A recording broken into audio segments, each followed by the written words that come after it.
close. Hold on, save it. Yeah, hold on. Save it. Every minute is precious. I've never met anyone that was raised by Playboy. Yeah. No. Well, you haven't seen Matt's family. We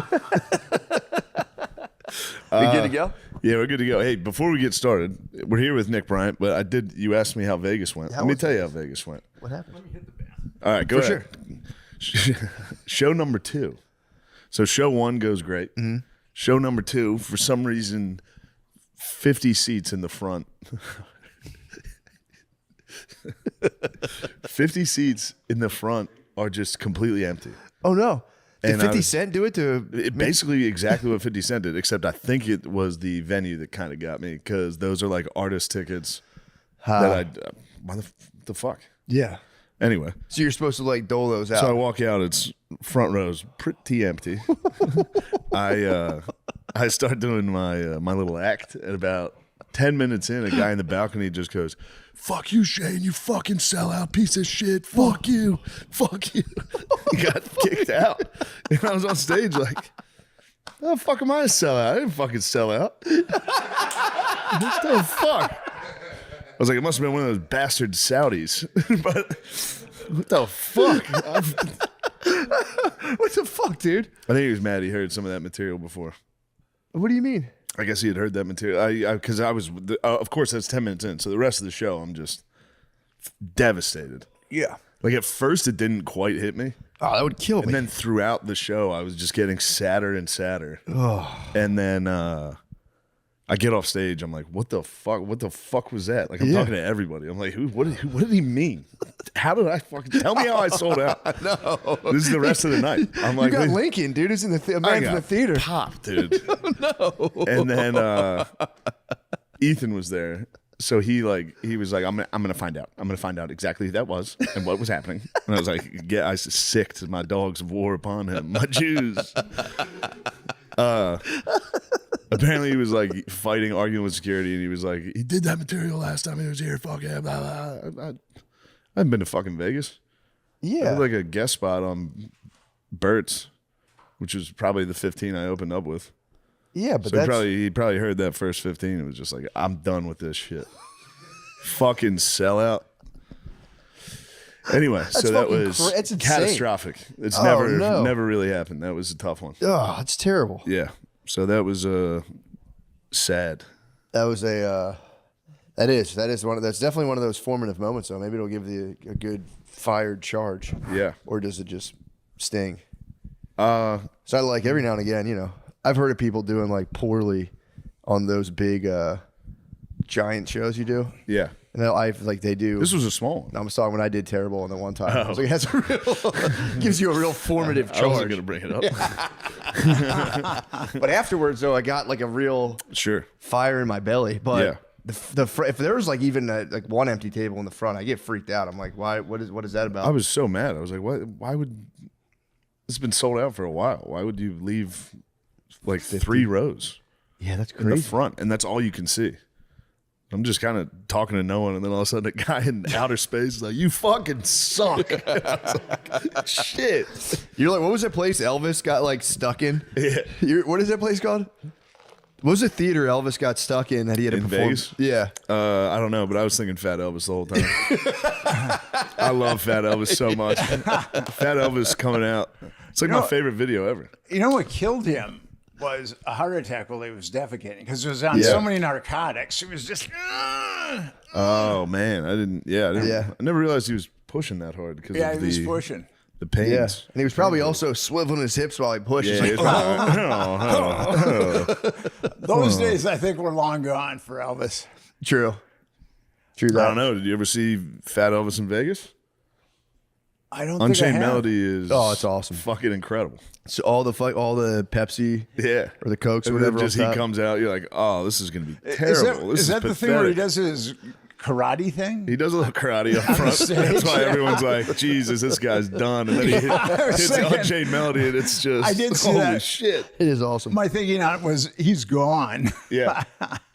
Well, anyway, Nick, what's going on, man? We were just talking about some disastrous things that happened this weekend, but I'll be all right, you know.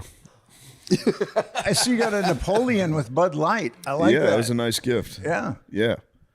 My friend's girlfriend paying that for me. Wow. Yeah. So yeah, what's new? What's new Yeah, and I'd like to shaking? get right into this. Well, We gotta I'm get this, the all guy right, never that mind. I'm the guy that you invite when you want to hear about child trafficking and child abuse. Yeah. It's really That's one way to put it. it's quite a distinction, I got to admit. But I do want to say, when I first met you guys, you were living in, I believe, Queens. Brooklyn Yeah. or Queens, yeah. Mm-hmm. And now you've got a sitcom on Netflix, which, if I ever get tired of being a writer, I'm going to aspire to work at a tire shop. I mean, it looks like We actually have a child trafficking episode. Oh, really? Wow. working on I it. got, right Get you in there. And then be a I saw consultant. Matt a couple weeks ago on Netflix, and he enumerated every reason why I've never been married. Well, thank you, sir. But I'm glad to be back. Always like to hang out with you guys. Always a good time. Yeah, it's very nice to have you. This is it's very reminiscent of the Skrilla episode. Yeah. How so? Just Yeah. polar opposites. Just joking. I thought he was like, his face isn't covered. The last time I was on here, I was starting a nonprofit organization called Remember that. Epstein Justice. And what we're trying to do is get an independent congressional commission to look at the crimes committed by Epstein. Right now, some legislators are trying to get a bill through, but I don't think it's going to work. It's called a discharge petition. And they need a majority in the House, which they have, but Mike Johnson isn't swearing in this woman who became a representative in Arizona. So if they can get a majority in the House, it can become a bill. It would be Bill 165. And if they can get a majority in the House to vote on an Epstein investigation, then it'll go through Senate Majority Leader John Thune, who is very skeptical. He's not been very positive about an Epstein investigation. And if it can get through him, then it goes to a vote to the Senate. And if it can get through the Senate, then Donald Trump has to sign it into law. And He's Donald definitely Trump, not Oh, he's gonna he'll sign it. You should have burned it. without a doubt.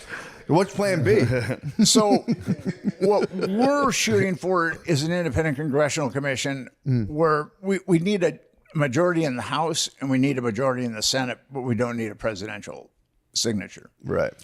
And our plan is to harass legislators until they do the right thing and make sure that, because there's 218 that are willing to vote for this discharge petition. So there is a majority there. And I think that there would be people receptive. It's unfortunate, though, that it's partisan. I mean, all we want is a simple investigation into child trafficking, Epstein-related child trafficking, but it's become a partisan issue. When you would think that every legislator would want to vote for, yes, we need an investigation into a child trafficking network where no one has been indicted except for Ghislaine Maxwell. Yeah. Anytime like somebody like Thune, who if anybody's like cynical against it, it's like Yeah. it's kind of it's a weird thing to be against, you know? Thune, I mean, I look at all these guys that are against it. And I mean, it's really weird. It's weird to be against that. That we have congressmen and congresswomen that vote against an investigation into child trafficking. When you think about that. Yeah, it's crazy. Well, it's also is the thing I'm always confused about. Like, are there really like Epstein papers? Like, I find it hard to believe there's like a giant stack of papers that has a bunch of information about like high power sex offenders that's just sitting in a safe right now. That people are like, no, you can't see that. Wouldn't they destroy that? Well, I released Epstein's Black Book and flight logs Yeah, remember in that. 2015. And all the perps are in that book, and all the perps are on the flight logs. I mean, there's a lot of other people that are named, but there's a lot of perps. And the day after Epstein was arrested, the FBI opened up his safe, and his safe contained Oh, there you go. discs and discs and discs of underage girls. Dang. And also, there were hard drives that were taken too. And the thing about Pam Bondi, she's saying that the FBI just started looking at this stuff a couple of months ago. which is total bullshit. I mean, the FBI and Department of Justice and whoever else was covering up for Epstein, they were looking at that stuff in 2019. It didn't like sit in some dark corner of the FBI. And now we got to look at it 6 years later. So the Trump administration has been guilty of a lot of lies. Pamela Bondi came out and said, yes, it's on my desk and we're going to release names. And then they released it and it was a nothing sandwich. I provided more incriminating information on Jeffrey Epstein and his network in 2015 than Pam Bondi did in 2025. That's pretty weird, actually, now you say that. And then she said that she'd been bamboozled by the FBI field office, that they had, because it was such a nothing sandwich. And then she said now she has a truckload of evidence. And she said, It's never great. Whole truckload of CP. Yeah, what's the protocol for them watching? Is there like a specific government protocol? You have to literally watch child pornography. Like, how do they do? Is there like a 30-second increment thing, or like how do they do that? I don't know. They probably hire some pervs or something. It's There's probably plenty of them in the government. It's perfect. We got a couple guys that'll volunteer over there. No, for real, that's like fucked up to have to watch. Of course. That. Yeesh. So Yeah, it's like life altering. Yeah. Yeah.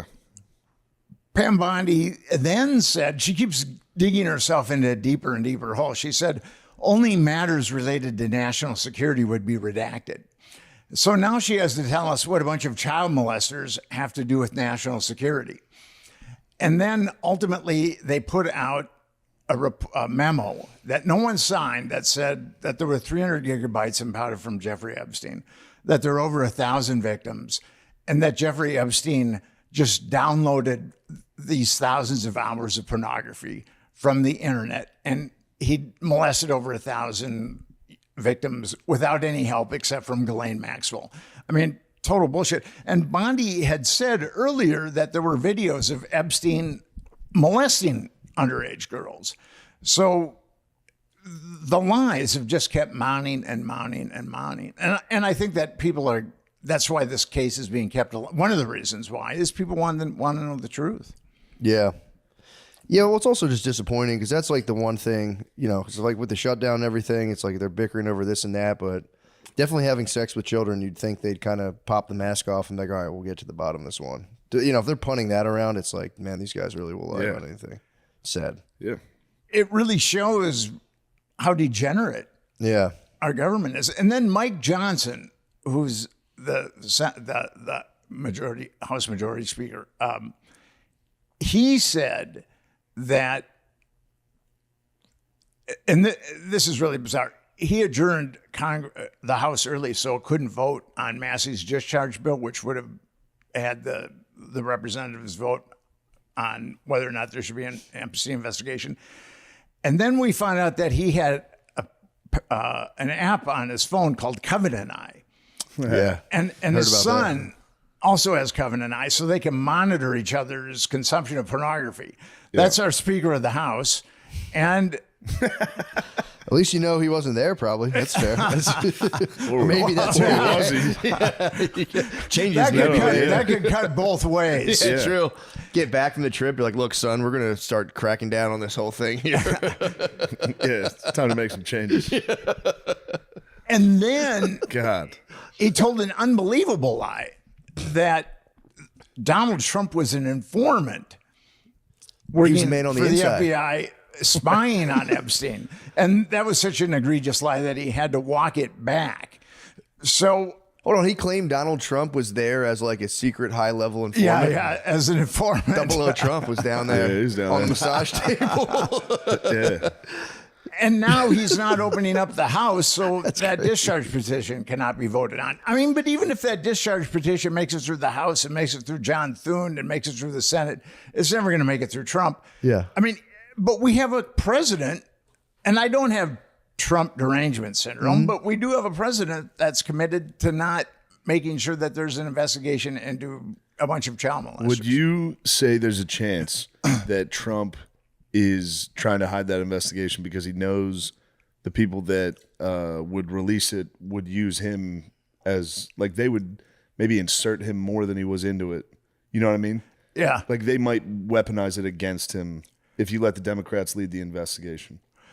And now that's just I'm just playing. No, that's entirely possible. Yeah. I think what Trump is hiding, Trump might be involved. I mean, with Epstein, people pretty much knew what he. John McCain's widow was being interviewed about Epstein, and she said that everybody knew what Epstein was about. Yeah. So Yeah. it's not like a secret that what Epstein was about. Yeah. And Trump hung out with him for a long time. Now the thing I've always been told is he stopped hanging out with him after Yeah. the first time Epstein got caught in Florida. No, it was before.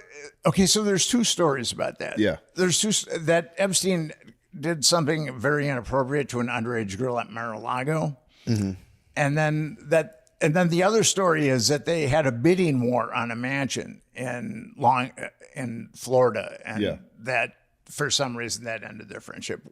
We really don't know. Oh, really? Yeah. It's like a damn pedophile outbidded me, son of a bitch. Yeah. Yeah, because didn't Bill Gates still hang out with him after he got busted for because he got like busted on record for pedophilia.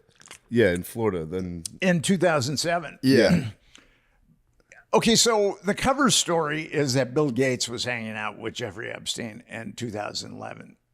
But there's an article by the Evening Standard, a UK paper, that talks about them doing business in the 1990s. Okay. So we have no idea of how long Bill Gates has been hanging out with Jeffrey Epstein. Gotcha. I would say the big thing for me is who's hanging out with him after he got busted in 2007. Was that the first time Epstein got busted for Yeah. underage stuff? Yeah. That would be, to me, a pretty important marker as to who's still hanging out with him after that. Well, John Burns, the head of the CIA, hung out with Jeffrey Epstein. Another undercover agent, son of a bitch. Who's not a spy? In I this? think Bill Gates' wife came out and said he was chilling this- with Epstein after he got indicted. Was this all just to capture Chris Tucker? Was this all just to bring down Tucker? Just take down Hawkins, man. They had That to take damn down Chris Hawkins and Tucker. Yeah. They got Spacey, Tuckman, and fucking Hawking. This is all No, for no, that. it was Spacey and Tucker and Clinton on Epstein's plane. Yeah. Now you know that something very aberrant went down there with those.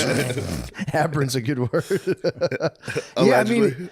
Yeah, dude, I don't know. Allegedly. Yeah, true. This whole podcast, allegedly. Exactly. We're merely speculating. But yeah, I mean, so do you worry the kind of like appetite for justice will fizzle out under all kind of the current just people just, I guess obfuscating's the word, just being like, whatever, who cares? Let's move on. We got bigger fish to fry. I don't think so. I mean, this thing has been covered. The Bush too covered it up. I mean, he was the guy that got the ball rolling on the cover up, and Could you in explain 2007. Oh, yeah. So, and then Biden covered it up, Yeah. and Obama covered it up, and Trump covered it up. So it's been covered hell up happened? by 4 different presidents. Jesus Christ. Must have And been the sickest part. It's Project X, dude. Fucking they did it. Dude. Hawkins had the ski goggles I on. want a bazooka hat. Yeah, like that makes it seem so horrible. It's the party of the century. Fucking, they can't tell their parents. I mean, that's so damning. If every single 4 presidents. yeah, Where Trump got himself into trouble is he said he'd be transparent about it. yeah, Yeah. no, And Epstein is a Pandora's box. Once you open that, once Pandora's box is opened, the curse comes out. Yeah. And Trump thought that, I believe that Trump thought he could open it ever so slightly and slam it shut. But as soon as he opened it, the curse came out. Yeah. And he is hemorrhaging MAGA because of this issue. There's a lot of MAGA people that have just, the Trump administration and Mike Johnson have just been filled with so much bullshit that they've completely embarked on a different path than Donald Trump. I mean, they've jumped ship. Would you say that the Epstein thing seems like a Mossad and CIA? Is it like joint to you, or is it just Mossad? Or It's entirely possible. There's People say it's just Mossad, and I can't imagine the Mossad compromising American politicians on American soil without the CIA getting a cut. Yeah. I look at the Mossad and the CIA, at least the dark side of the Mossad. It's like the Gambino and the Genovese crime family. Yeah.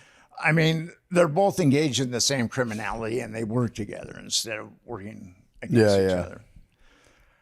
And Virginia Giuffre, her memoir came out a couple of days ago, and she talked about a prime minister that beat her up, and that was really vicious with her. And I knew Virginia. I got to know her pretty Fucking well. Angela Merkel. Virginia told me that it was a Hood Barak. Fucking Merkel. Sorry. Merkel got in there. That's terrible. Laid the lumber. Allegedly. No, it was. It was a Hood Barak, the prime okay. minister. Whoa, okay. I was going to say, why didn't she name him? She just said prime minister in her book, but she told me That's that, Turkey, right? Shit. that it was a Hood Barak. Is that Turkey? No, he was the prime minister of Israel. Oh, jeez. And he was also head of Israeli intelligence at one point, too. Yikes. So that's how high this goes. It goes to the former prime minister of Israel, and it goes very, very high in American politics, too. Jesus Christ. Yeah, we're not going to get that. Yeah. They're not going to tell us that. They're going to need like a Snowden type figure. Well, and I think that's why Americans really want to know how corrupt their political system is. And I've been writing about political blackmail for 22, 23 years. And I think that our political system is rife with blackmail. Even if Trump isn't involved with Epstein, he's protecting a system that's heavily compromised. I mean, that's what I believe. Yeah, I mean, that as far as I can, I mean, I don't really know much about the government, but yeah, if they can't release that, if they do have damning evidence that they can't release, it's kind of proof. I mean, their whole thing is kind of like, dude, there's nothing there. People are hyping this all up. It's not what they said it was, but I don't know. There's over 1,000 victims that we know of. There you go. And There's good counterpoint. We know, we know that. And then we know the procurers. We know who a bunch of the procurers are. What? I mean, the New York Times has written an article on 6 procurers. And Politico has written an article on 5 procurers.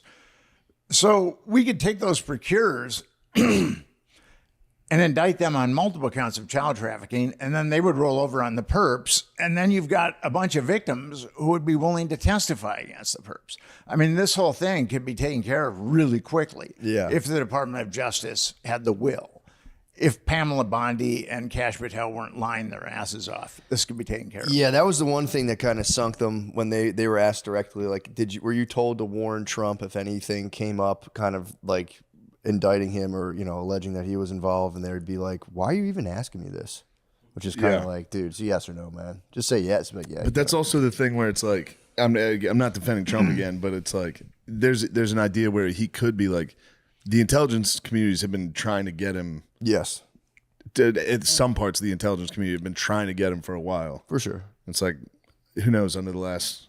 Yeah. If they like slid some fucking names in there of like, well, Trump did this also. You just add it to the fucking file. Yeah. And then when he's like, I'm going to release it, and he opens it, and it's like, oh shit, they said I did a bunch of shit. They got me. The letter. I don't know. What do you think about the letter? No, true. That But letter. he was obviously, he was boys with him. Who knows? Yeah, exactly. But say the letter's not real. That would have scared me. If I was a president and they came up with a thing, being like, yo, this guy wrote this, I'd be like, fuck. Now, this. you guys think a letter is real? I don't know. I honestly don't know.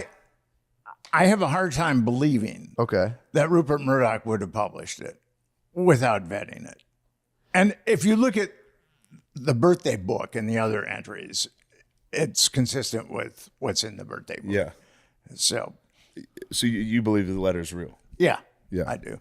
Can he draw like that? That was like kind of fucking impressive, honestly. Taken out of the context. I mean, he probably had a kid do it. I was impressed with the handwriting. I don't have very legible handwriting. No, So but even shaping it like the... Yeah. Also, the wordplay, again, just taken out of context, was, I thought, fairly strong. Judging it as a piece of prose, I was like, damn, I didn't know Trump had that in him. Blood of the poets coursing through him. So I've been in this reality for a long time. I've been investigating Epstein since 2012. What do you guys think? I mean, what's your surmise on all this? Part of me if I'm being honest, it's like there is something awesome about being like, yeah, all the guys on top are sick perverts and I get to take them down. So there's part of me that like not wants it to be true, but I get like excited for that to come out. So I try not to get too like, yeah, it's definitely the case. But the more and more people who really research it tend to be like, yeah, it was definitely a giant conspiracy that's being covered up. So I kind of believe that. I think it's yeah, I think there's a strong possibility it's a horrible, terrible conspiracy that's getting covered up by super powerful people. Yeah. So 89% of the American people want the Epstein files to be released. And the government... Shout out to those 11%. Yeah, I was thinking there's probably 11% are probably pedophiles. That's crazy. I think they actually they polled. I don't know what country it was in, but they were like, should we relax the pedophilia laws? And I do think there were 14% of people, it was either pedophilia or child pornography, were like, shouldn't be that big of a deal. Which is crazy. That's crazy. Well, Alan Dershowitz is on record saying that child pornography should be legal. Yeah, dude. He was one of Epstein's swell. Maybe it was a podcast. Maybe he might have been doing a podcast. It might have been out of context. He might have been joking. Damn, what's his argument for that? Being like, I probably have that quote at some point, dude. We've done this for a million hours. I'm sure there was one night where I jokingly said that. Dershowitz is a serious man. I'm serious as hell. Fucking sell out. Fuck you. Matt, stop laughing and get quiet. Matt, seriously, I know we fuck around a lot, but I want to make it a really important This is an point. important thing I want to say. You in 2017. Legalize it. It's you in 2017. Legalize it. Matt, seriously, you fucking stop messing around. I want to make a point. So why did Dershowitz say that?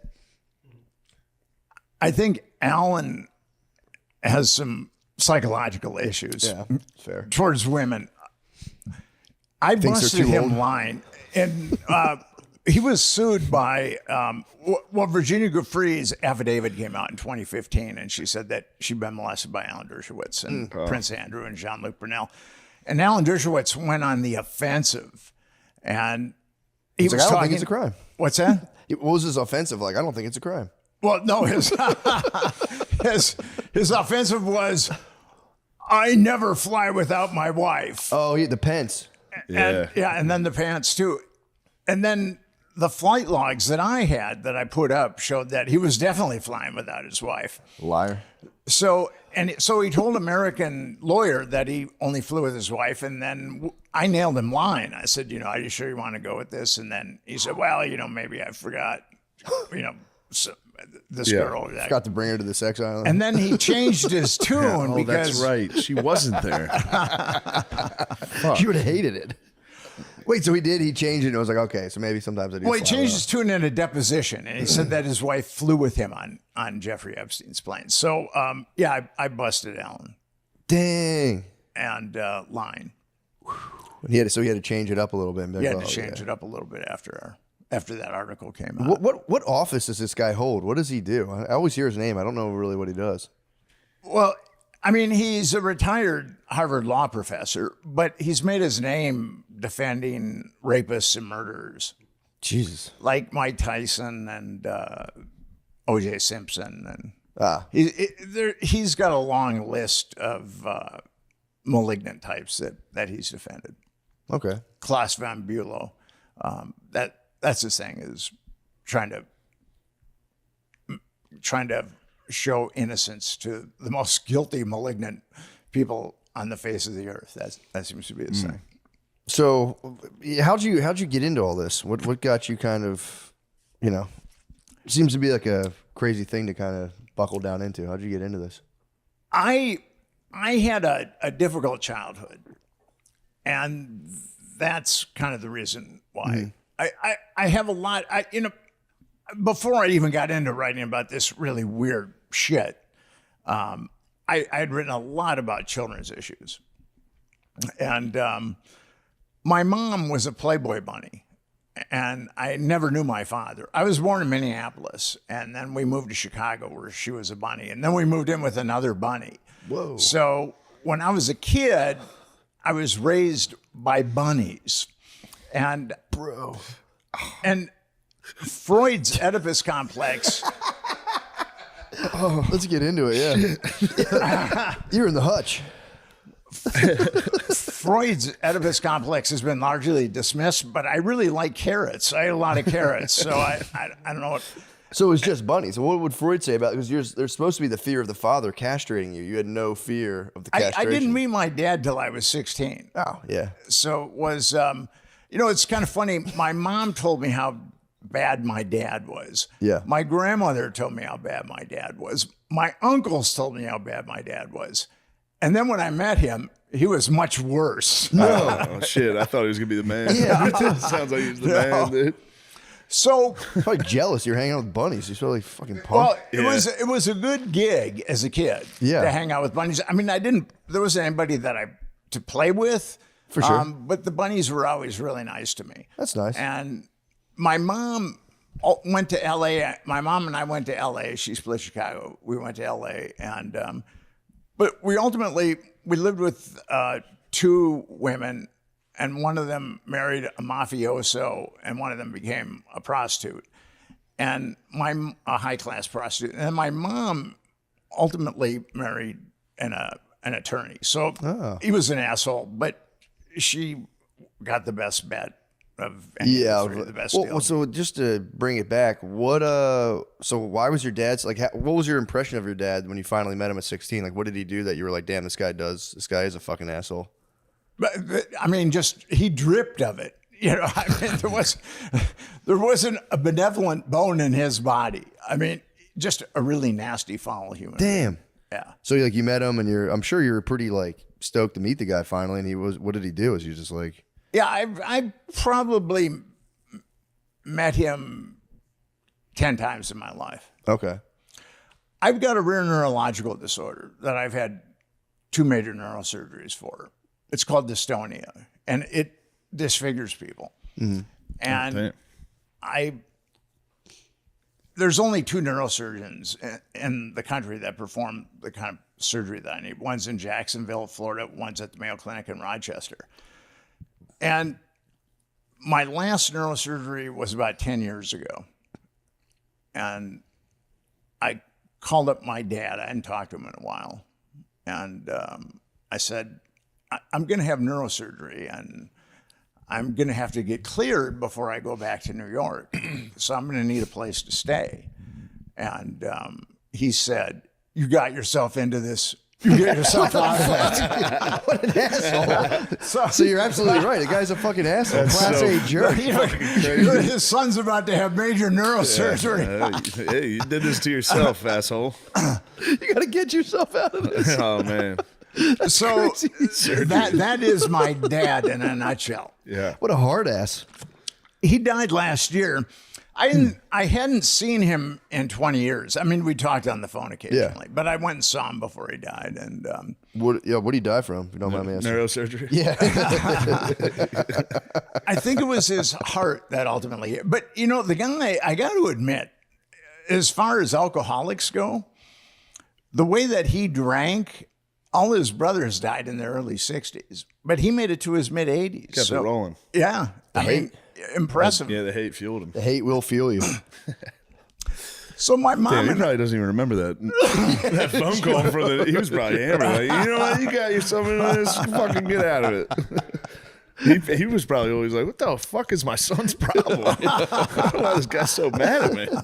That's a fair point. Well, actually, he did get mad at me, and he told his wife that, if I called, he didn't want to talk to me anymore. Okay. So, well, you just can't beat unconditional paternal love like that. Yeah, True. So my mom ultimately married this corporate lawyer, and he was a very violent guy. All the women on my mom's side of the family marry violent assholes or drunk assholes. And he was pretty violent towards me, and my mom was cool with it. And after one kind of particularly nasty beating I took in the living room, I ran away. I was 12. Damn. And I'm really glad that I didn't get that far when I was 12 years old, because a lot of bad things can happen to 12-year-olds. Yeah. And then I was sent to, it was a military school. It was, I was in 8th grade. I was 13, so it wasn't quite, it was St. James Shattuck. Shattuck was the military part. St. James was when you got into 9th grade, you went into Shattuck. But it was the same kind of hazing. It was brutal. It was really violent. The first 2 books that we read were the Bible and Lord of the Flies. I mean, that was how that place indoctrinated. And it was really violent. I was a good student. I was a good athlete. And my mother and stepfather said that I didn't have to go back if I did well. So I did well. And they said, well, since you've done so well, we're going to send you back. And I said, I'm not going back there. And they said, well, you got to go back. And I said, no, I'm not going back. And they said, well, we'll put you in foster care. And by this time I hadn't done anything, Jesus, man. And then I ultimately ended up going to public school. But at that point, So they didn't put you in foster care. You called their bluff on the And then at that point, I started smoking weed. Sick. And I went from like a straight A student to failing classes. I mean, it was... Yeah, and damn, the weed was like 2% THC back then. But no, weed's a perfect gateway into Epstein. Smoke a little weed, you go, these motherfuckers are pedophiles. I'm going to get to the bottom of this. Damn, so you started toking. And then I tuned in, turned on, and dropped out, basically. And Just off the weed, or were you taking anything else? I was doing other stuff too. And then I got kicked out of a high school. And then I ultimately ended up at a high school that an avocado could have graduated from. I mean, this high school, they gave us... Reading. Reading, PA. We got a couple avocado grads. We got some avocado grads. Some Haas avocados. So then you say you got through. They pushed you through. Well, so at this high school, they gave us pinball machines, foosball tables, pool tables, and smoking lounges. That's awesome. To keep us there. They really, I mean, and I knew that some of my friends were dropping out, and I was a major knucklehead at that point, still kind of a knucklehead, but I realized I would never have an easier ride for the rest of my life than this high school. So I graduated from high school, and then I started hitchhiking around the country. Jesus. And that was really a good time back What then. year was this? I started hitchhiking around about 79. Whoa. And the 60s as like a cultural movement went from like 1959 through like the 70s. And when I was there's a book by Jack Kerouac called The Dharma Bums. And It's going to be The Road, but whatever. The Road, I know. Wait, what's it called again? Dharma Bums. Dharma and on Bums. the road too. They're both about hitchhiking around. Didn't one of his friends try to levitate the Pentagon? I think it was Allen Ginsberg. Sounds awesome. Him and his friend tried to levitate. They tried to meditate until the Pentagon started levitating off the ground. It was like a big thing during Vietnam. Literally the dumbest dudes of all time. I wonder if the Pentagon took him seriously at all, though. I think they probably did. The Pentagon was probably, they're outside. They're trying to levitate us right now. That did Hold on to something. We're going to get levitated. It might have been Ginsberg. Ginsberg, I think it was Ginsberg. You're right. It was Dumbest Ginsberg. fucks alive are outside. It's our worst nightmare. Because there's people in Vietnam, they would get reports and be like, I don't know, like what's going on back home? Like, I don't know, some fucking weird poet's trying to levitate the Pentagon. They're like, motherfuckers, jerks. Yeah, we sent two guys out there to beat the fuck out of him. You went to West Point, right? Very, very briefly, yeah. A couple weeks. Why did you? Why was it such a short tenure? I knew I wasn't going to make it before I got there. The last like 2 months leading up to it, I was like, I made a huge mistake. And then as soon as I got there, I knew I made a huge mistake. Yeah, that was it. Did it change your perspective on life? Is that what made you decide to become? I mean, it was a giant, humiliating failure, so that probably helped. Set you up for comedy. I was young. I was like 17, and I experienced like a town-wide humiliation. Oh, really? Yeah, my whole town was excited about it. Oh, wow. And 3 weeks later, I was on my parents' couch. They were like, "You fucking loser." Yeah, I never thought about it like that. yeah, it was a very. I thought you could just get out and be like, wasn't for me. But yeah, it's, Yeah, I mean, you think that. yeah, You know, no one's gonna care. No one's gonna make fun of me for the rest of my life. true, especially Yep. Central PA. Yeah. Central PA, they were fucking pumped I was going. Yeah. Yeah. That book I'm reading right now, Vietnam Percasey, or Percasey, whatever it's called. They talk about how he's just like he's in high school. Him and his friend are like playing, soldiers at like 13. Yeah. 17 comes around. He's like, bro, send me to the Marines. And I really think, because back then they didn't have the internet. So like, they're like, I'm going to join the Marines. And I think they thought people would be like, welcome, hero. Here's your quest. Yeah. And you're just screamed at on a bus from day one. Like, get the fuck, I'll fuck your mom, you little bitch. And then you're just like, they got there and they're like, this isn't at all what we thought was going to happen. Well, yeah, that happens. Yeah. That does happen. And you're West Point, the same. Now, the boot camp's not like that serious. Yeah. But it is different, especially when you're recruited for football. Yeah. Every time I would go visit there, I'd be like, this place is awesome. Oh, they everyone's having a fucking blast, tricked you. dude. This is all great. And you get there and they're like, Bitch. yeah. And I wasn't as smart as everyone else there. And there was a lot. I did not belong. So.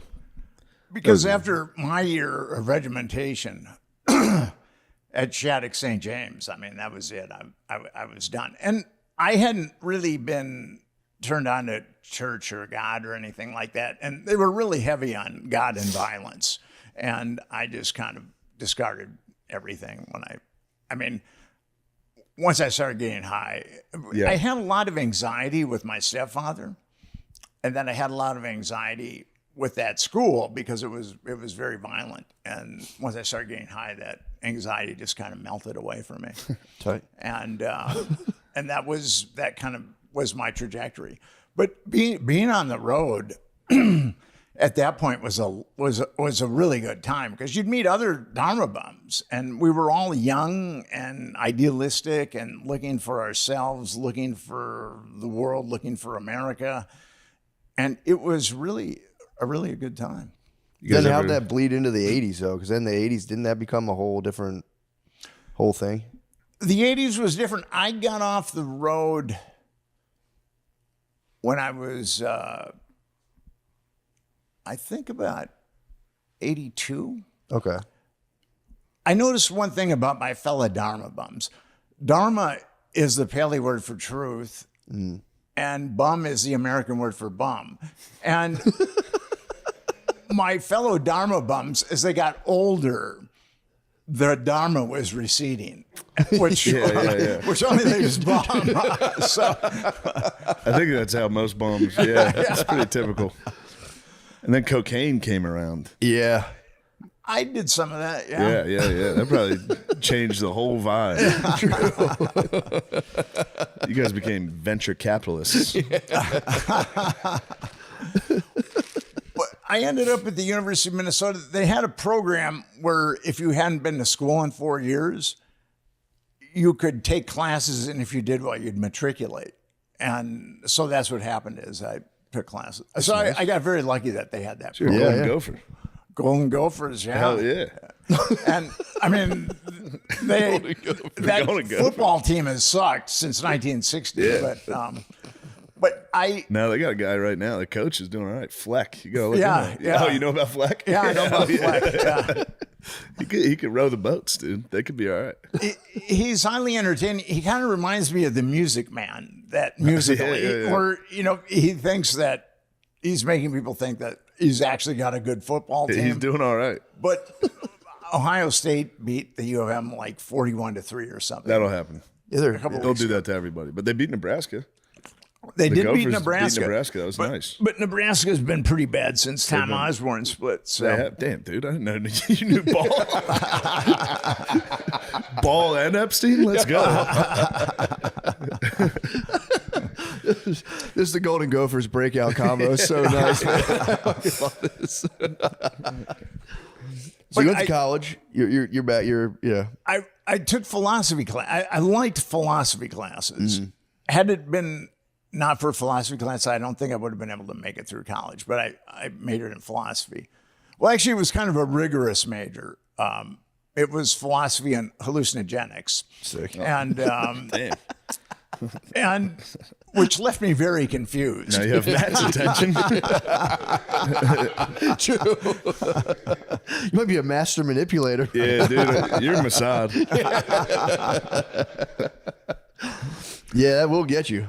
But I love, to this day, I still love philosophy. I mean, I started reading philosophy when I was like 15, so Eastern philosophy. And I think that I took one journalism class, and I thought it was the most boring thing I'd ever encountered in my life. Because I was thinking about journalism, but then I took that one class, and I said I could never do journalism. Good for you. Little did you know. Well, I ultimately was hired by the University of University of Minnesota Medical School to write academic papers on things that had to do with ethics. And that was a good gig. I did it for about 5 years, and it paid really well. I mean, because you've got a philosophy degree, they're going to do that or teach or drive a cab, one or the other. And I liked doing that. I kind of was, my colleagues were, the hypocrisy was kind of getting to me. And I realized that I'm a hypocrite. We're all hypocrites. But my colleagues didn't realize their hypocrisy. So I felt like I was a superior hypocrite than them. And when you start thinking that you're a superior hypocrite, they kind of push you out there. Yeah. But something happened. I had started to moonlight as a journalist. And there was this woman who she ran an organization that helped prostitutes get off the street. And she was a little crazy, but she said that there's a serial killer killing prostitutes. And the Minneapolis police, St. Paul police denied it. Not in Minnesota. Not in Minnesota, yeah. The nice Midwest. Yeah. And so I went to the State Bureau of, I think it's something, they gave me a readout of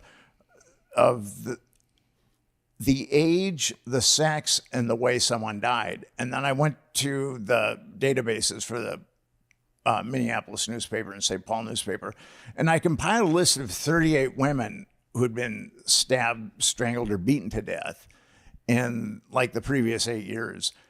And it was pretty damning. And I went to and most of them were prostitutes. And I went to the cops and I said, "You still want to see it? There's no serial killer." Yeah. And I went to the Minneapolis police, and I went to the St. Paul police. And then the article got published, and actually a task force was formed to catch this guy. They never caught him. I think there might have been up to 3 of them, but anyway, they were never caught. And I'd written these academic papers for 5 years, and I'd written a book that was, I thought, a pretty good book, or I co-authored a book, and it got nothing done. And here I write an article, and there's a task force formed. So that's why I kind of changed gears and got into journalism. Yeah. That makes sense. You got to look into Austin. Yeah. You might have something. I mean, the FBI is even cop to it. Yeah. How many? Do they? I guess it's a hard thing to have statistics on. Do they know how many serial killers are like on average in a country in a given time? Is there like always like 5 or 6 of them kicking around? Okay, so the FBI, when I was writing about serial killers, I haven't written about since I'm writing about government malfeasance. It's so much more evil than serial killers. Yeah, but that's bad.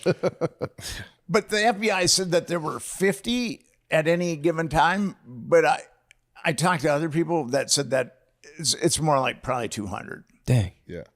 Was that around MK Ultra? Isn't there like a correlation? Like people try to. There's a really good book written by a guy named Dave McGowan, and he showed that a number of serial killers were either like in the Phoenix program, which was in Vietnam, or they'd been somehow entangled with the government. Some had been. He made an argument that some had been through MK Ultra.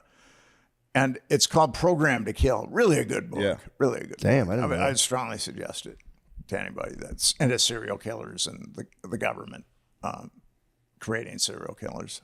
Dang. Matt took LSD, and I've seen the darkness in his eyes since then. He might be. Matt MK Ultra himself, and he's gonna strangle a hooker. I need a conservatorship immediately. I need to move back in with my parents. I should move my whole family back in with my parents and be like, guys, I can't stop thinking about killing gay guys in Austin. Take me in. That'd be nice, actually. What was your jump off point? Did you go to college or did you? I did. I kept going to college after West Point. I went to Elon, failed out of there, went to Harrisburg Area Community College, and then I went to Westchester University. And then while I was at Westchester, I started doing stand-up a little. And that was it. Just kept doing stand-up. And you were kind of hooked? Yeah, for sure. I read Lenny Bruce's book, How to Talk Dirty and Influence People. And the first time that he got up in front of a crowd and got laughs, he said he was hooked. Yeah, that's typically how it works. How about you, Matt? Same thing. Yeah. You got the when you bug. get the room laughing, you go, oh, this is a nice feeling. Yeah. And then you bomb and you go, I fucking hate myself. And then they Especially laugh again. outside of that, when the rest of your life you're a giant loser. Yeah. You have 5 minutes once a week where you're like, yeah, maybe I'm cool. So when I was hitchhiking, I lived on the ashram of a guru. And I might have talked about that with you guys. When I got there, I was really influenced by Eastern philosophy, the Beatles, Maharishi Mahesh Yogi, all that Dharma bums, all that stuff. And I went and lived with on the ashram of this Indian guru, and I was learning meditation and yoga. And one day I was talking to the guru, and I could have sworn I smelled cigarettes on his breath. Now, he was an enlightened being, a celibate. He was like our conduit to God. And I went to one of the people on the ashram, who I'd eventually call the pod people. I went to one of the pods, and I said, I could have swore I smelled cigarettes on Swami's breath. That couldn't be possible, could it? And he goes, well, here's the thing with that. He has to have one vice to keep him tethered to this plane of reality, so he can teach us. And I went, oh, okay. And I bet you he has 2 vices. I bet you there's another vice coming, and it's fucking all the women. yes, that was the second one. Yeah, and of course. That's best case scenario. Every single time. Yeah, Yeah, oh, yeah. Well, yeah, there could be a third. And then the third one was Guys' butts, too. embezzling money from his more affluent initiates. Well, you got to be able to do it. It's the only way. And I was thinking to myself, this guy must be very spiritually advanced if he has to do all that just to stay on this plane of reality, so he can teach us. This happened to Bernie Madoff. He was just trying to stay down in this realm.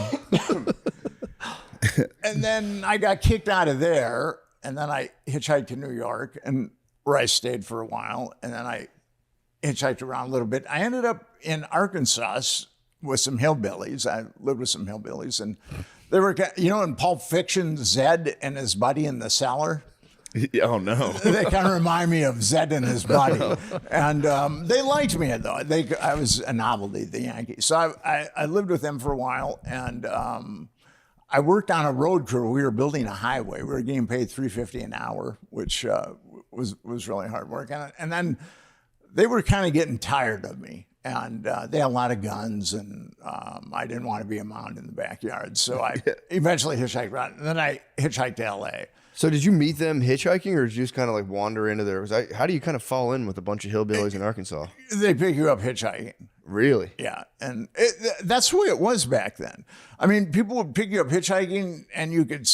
Sometimes they'd put you up for a night. Sometimes they'd put you up for. It all depended. I was a good guy to party with. I was fun. I'm not going to rip anybody off. Yeah. I didn't have any psychopathic inclinations. So people were pretty generous to me when I was hitchhiking around. And then I ultimately ended up in L.A. where I tried stand-up comedy. Oh, Yeah, nice. you were saying that. And I would get loaded and then do the amateur night at the Comedy Store and at the Improv. And it wasn't, sometimes I was successful, sometimes I wasn't. Yeah, that can happen. Yeah. But I thought it was tough because at that point in my life, I did not have the self-esteem to handle bombing. And I think it takes a certain amount of self-esteem to handle bombing or self-delusion or something. I would say more delusion. Yeah, delusion. Not a lot of steam going on. And maybe a lack of self-esteem, Yeah. like a complete zero self-esteem to just be like, yeah, I know. After you bomb, you go, yeah, of course, I suck. Yeah, I get done and be like, those fools don't know anything. Yeah, you can also hit that a lot, for sure. No, it's always I suck. Yeah. How long did it take you guys to get to the point where you felt pretty comfortable on stage? I don't know. I at least, even just like pretty comfortable is like 14 years to where you're not like completely like, this sucks. I was just in Buffalo this weekend and I was like, I was pretty chill. I was back there like pretty confident. And I like thought back to, I think just like maybe 2 years ago, 3 max, when I did that place the first time. And I was like an absolute nervous wreck the entire week. I like remember it vividly. I had brought my wife and I had a baby at the time. And I remember just like, didn't talk to her the whole time. I was like completely out of my head with nerves. I'd be in the green room like, this is wrong. I shouldn't be here. Like completely harsh on myself. Get that. Yeah. I get that all the time. Yeah. But this was like, maybe, I don't know. I'd be like, I was just on edge completely. Yeah. Yeah. This is, it's not that bad anymore, but I was like, man, I was kind of happy about it. I'm like, damn, I don't know. I've made some progress on some weird metric inside, but yeah, Were I remember. you nervous when you did the Netflix show? Yeah, I was pretty nervous. Yeah, that was a bad feeling to see like 30 something people there to like film it, and you go, oh fuck, I'm the subject of this thing. You go, this is a mistake. That's uncomfortable. Yeah. I can only imagine. Where'd you get that cup? My friend. Thing's awesome. Yeah, it's pretty sick. She's Jamaican too, so it kind of makes it count a little That's more. awesome. She's Jamaican? Yeah, it's my wife's friend. You guys are sharing gifts? It's my wife's friend. She gifted me this coffee mug. Read, bad man. 22. Read, bad man. She gave me the cup. It wasn't me. And you've got this sitcom. Is it easy to interact with other actors? Most of the people on the show are just our friends. Okay. From Philly, yeah. It's very easy. It's very low pressure.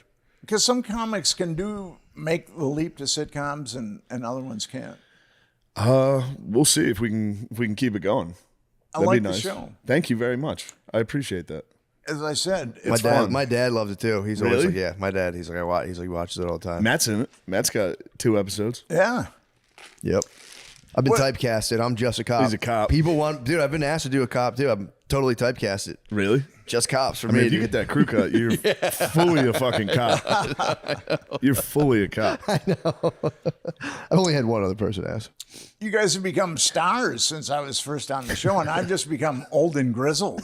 You know, it's I'm getting pretty grizzled You're too. dealing with some pretty heavy stuff. Yeah, true. He did Take it the out. road. Hit the road again. It does. I mean, that reality is so dark. To tell you the truth, I don't really know how it. When I first came across it in Omaha, and I saw how many kids had been destroyed and how it had been covered up, I just said, these fuckers are going to have to kill me to stop me. This is just too easy. Yeah. Yeah.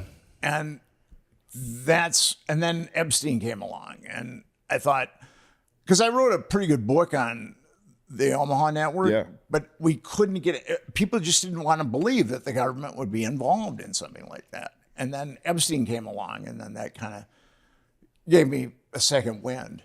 And because I spent 7 years on that first book, and I was doing podcasts where people are asking me about the Illuminati and shapeshifting reptilians and shit like that. Mm-hmm. And I'd worked so hard on this book, and nobody was buying it. And now people are buying it a lot. So because of Epstein. I mean, Epstein has given the book a resurgence. Wait, so what would you say when you'd be on those programs? They'd be asking you about like shape-shifting reptilians. Would you just be I like... would say something pretty snarky, and then they would get upset with me. And then that would kind of be the end of a congenial conversation.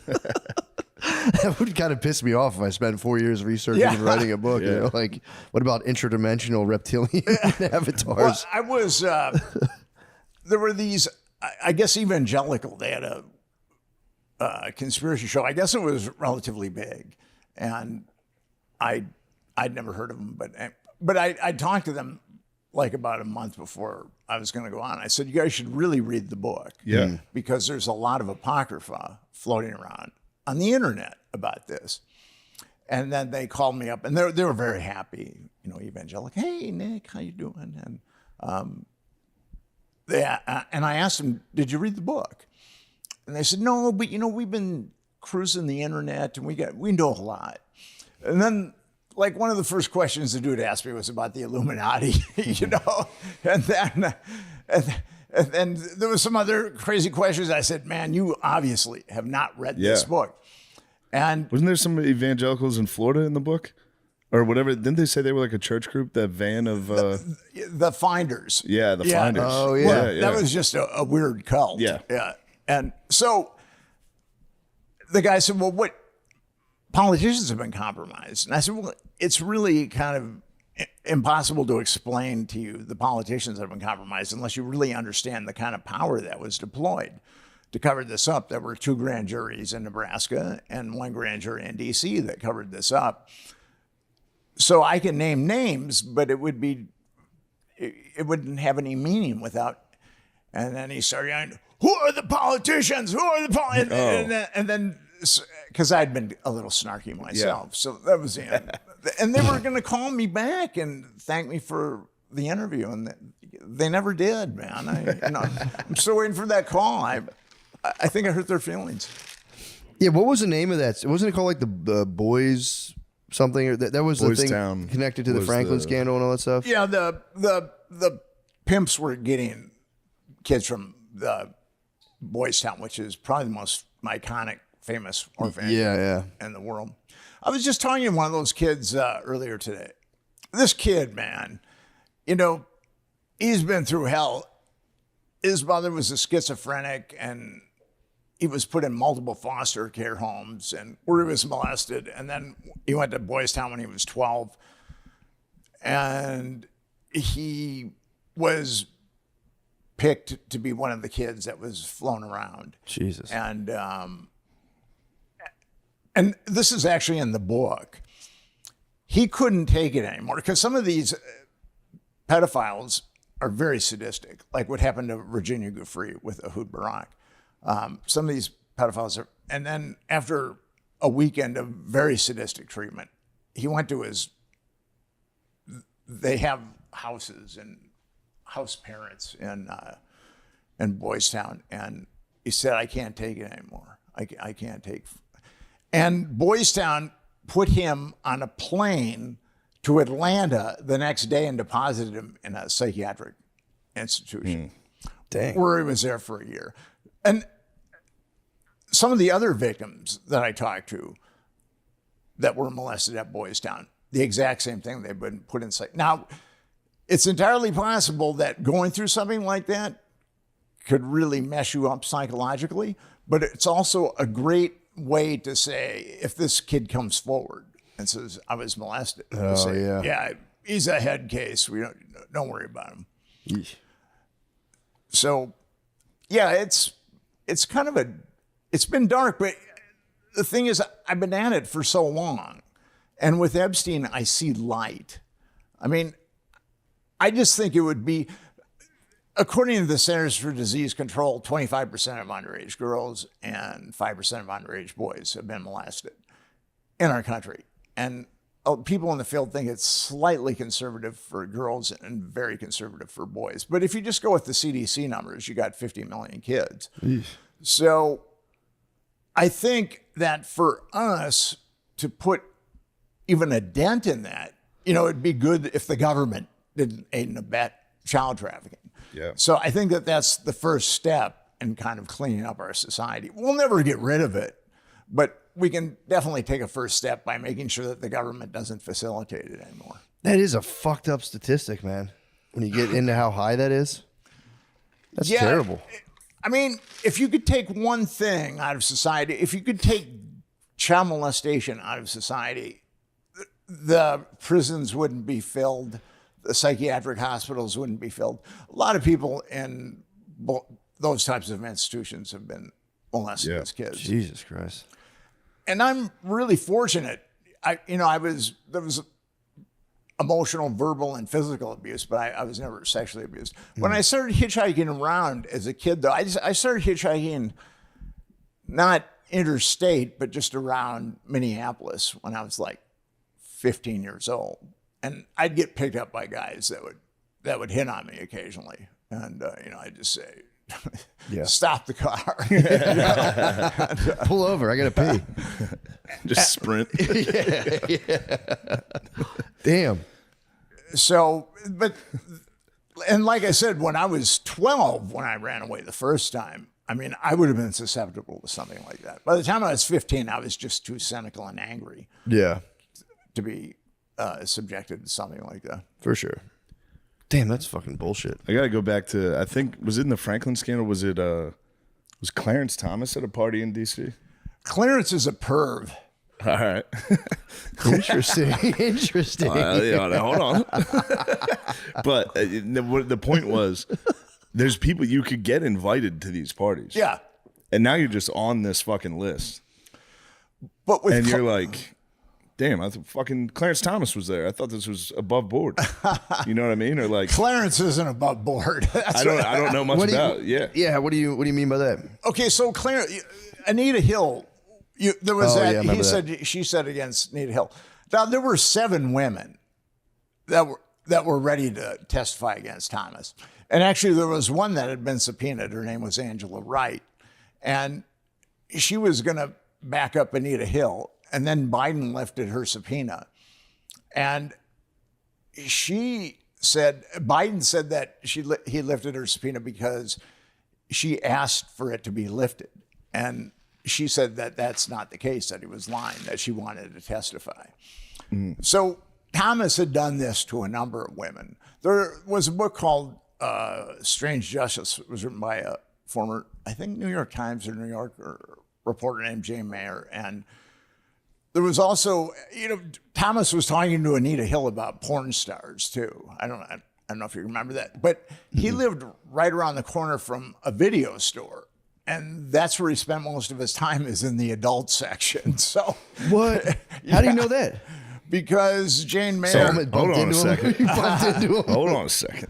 That could happen Justice- to anybody. At least it was the fucking adult section. True. But you're not a Supreme Court justice. So. True. Yeah, and also, that was, God, that must have been crazy having to go in there. Just your regular Blockbuster, turn the corner, get the porn in front of everybody. Yeah. I remember poking my head behind the curtains as a boy and being like, one day it'll all I'm be gonna get in mine. there. No idea it'd be all on my phone. I was like, just let me in there, please. He was head of the Equal Opportunity Commission at that Yeah. point. So he was pretty much incognito. But Gotcha. Thomas. Wait, so how'd you know he was always in the section, though? What's that? How'd you know he was? Because she interviewed someone who owned that store. Oh, And said that damn. he was always. Yeah. That's where his first stop was. Probably his only stop, I think. That stinks, dude. And that dude makes decisions that affect every American.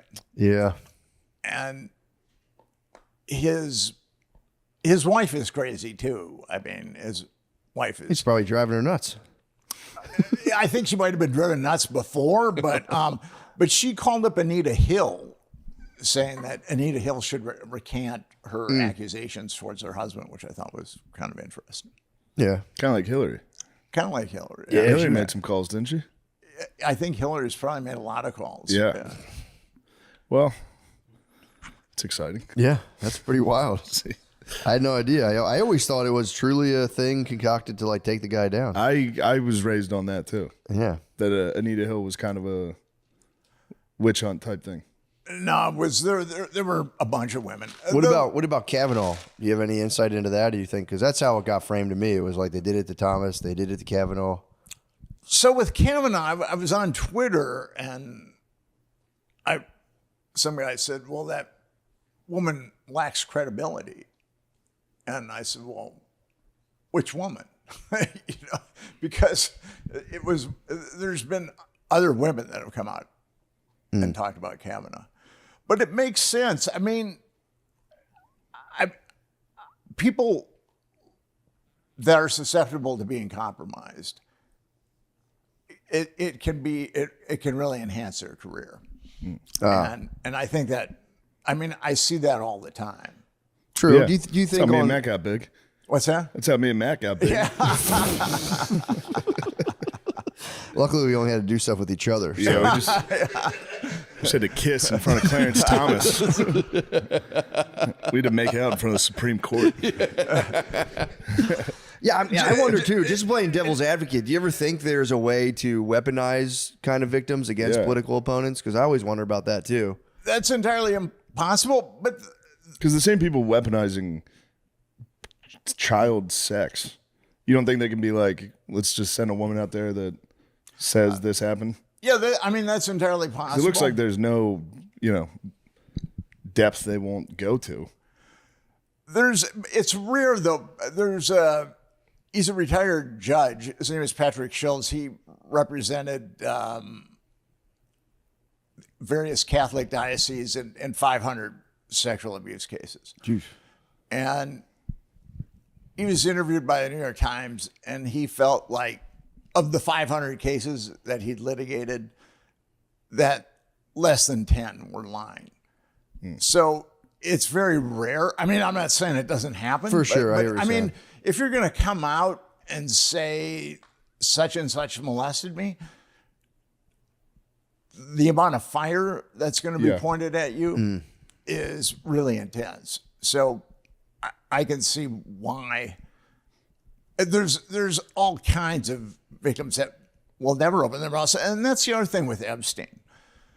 If Epstein gets covered up, those 50 million Americans that have been molested as minors, I mean, they're going to think that they have no hope for justice at all. Yeah. That they've got no voice.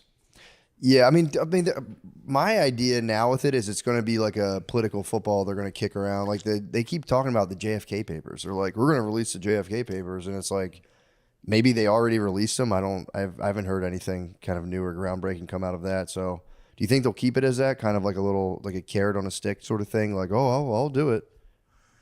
Wait, the thing with Trump is he makes a lot of promises, and I got to give it to him. He said that there would be transparency in the Epstein case, whereas his predecessors have completely covered it up and didn't mention it. Yeah. But as I said earlier, I think Trump thought that he could open up Pandora's box just slightly and then slam it shut.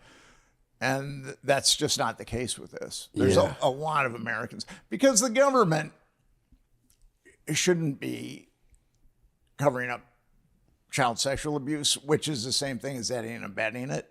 So the government, but we've got 89% of Americans that want full disclosure here. And,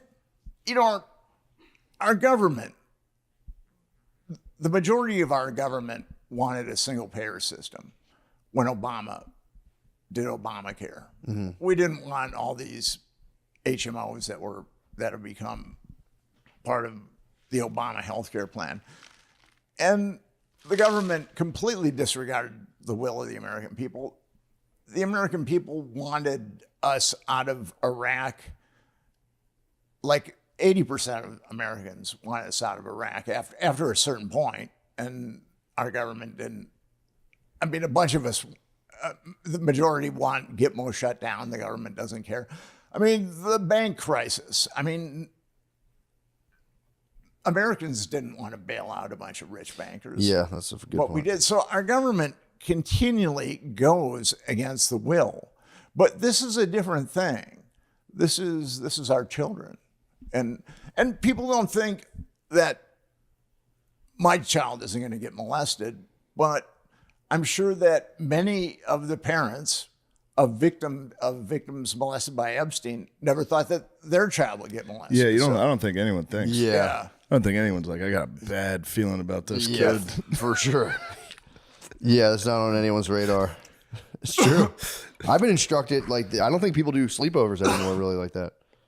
I've heard sleepovers are a thing of the past, man. That sucks. Yeah, well, it's just like, dude, I guess so many people now are, I guess now that this stuff's even talked about at all, people are comfortable enough. I never even considered that. There were times I'd go to sleep at my friend's house and my parents would be like, no. Now, not that they would think that back then, but now I'd be like, yeah, what the fuck? You think I'm gonna fucking diddle these kids? Yeah, dude. I'd be so offended if they're like, you can't sleep over there. I know, but I think now it's like parents are just being like, let's just not, just because you just have no idea. So they're like, yeah, we're just kind of doing blanket policy. Like, dude, you guys can. I think they'll let you hang out till like 11 p.m. and they take you there, and then they drop you back off in the morning, so you can like kind of have a semi sleepover experience. Because you just don't know. It could be some weird uncle there. You know, it's like you'd have to really know the people. I was visiting a friend of mine who lives outside Seattle, and her son was going out with this woman he met in high school. And the parents came over to meet my friend and the son, and vet them, which I thought was kind of somewhat responsible. That's cool. We live in a strange time. It's very different than, I'm like an antiquated relic, but it's life has changed a lot since I was a kid, and it's changed a lot since you guys have been kids too. True that. Well, hopefully, man, good luck with that. Hopefully it works out and they get some kind of thing rolling. Well, we started Epstein Justice, and it's a 501c3, and I think that we're growing. It's been a tough slog, but Epstein Justice is growing, and our plan, the way that it is now with Massey, they need a majority, as I said, a majority in the discharge position, then they need a majority in the House, and then they need a majority. Then John Thune has to give the thumbs up, and then it's voted on in the Senate, and then Trump has to sign it. And that's never going to happen. Yeah. So what we're proposing is an independent congressional commission where we just need a majority in the House and a majority in the Senate. We don't need any. We don't need a sign off by the president.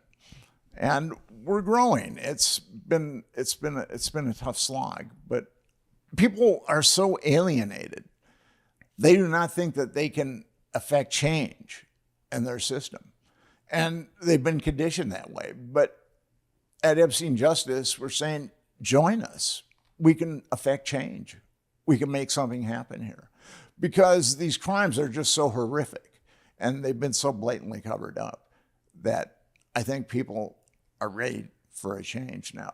They know something is really wrong with their government, but I don't think they understand the depths of the depravity of many of our leaders. Do you think the average person could even handle if they did like, all right, fine, open it completely? What do you think the real effect of that would be in terms of like the everyday citizen or anyone really just kind of like glimpsing into it and having to like put that all together?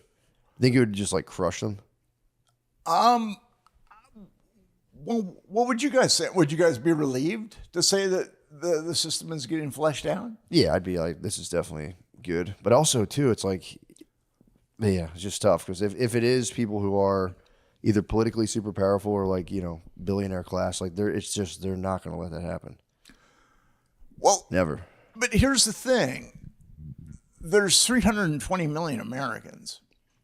And how many of if like labor's rights, that was a slog. Yeah. Civil rights, that was a slog. Women's rights, that was a slog. Gay rights, that was a slog. This can be done. True. Children's rights can be done. We can do that if we decide to.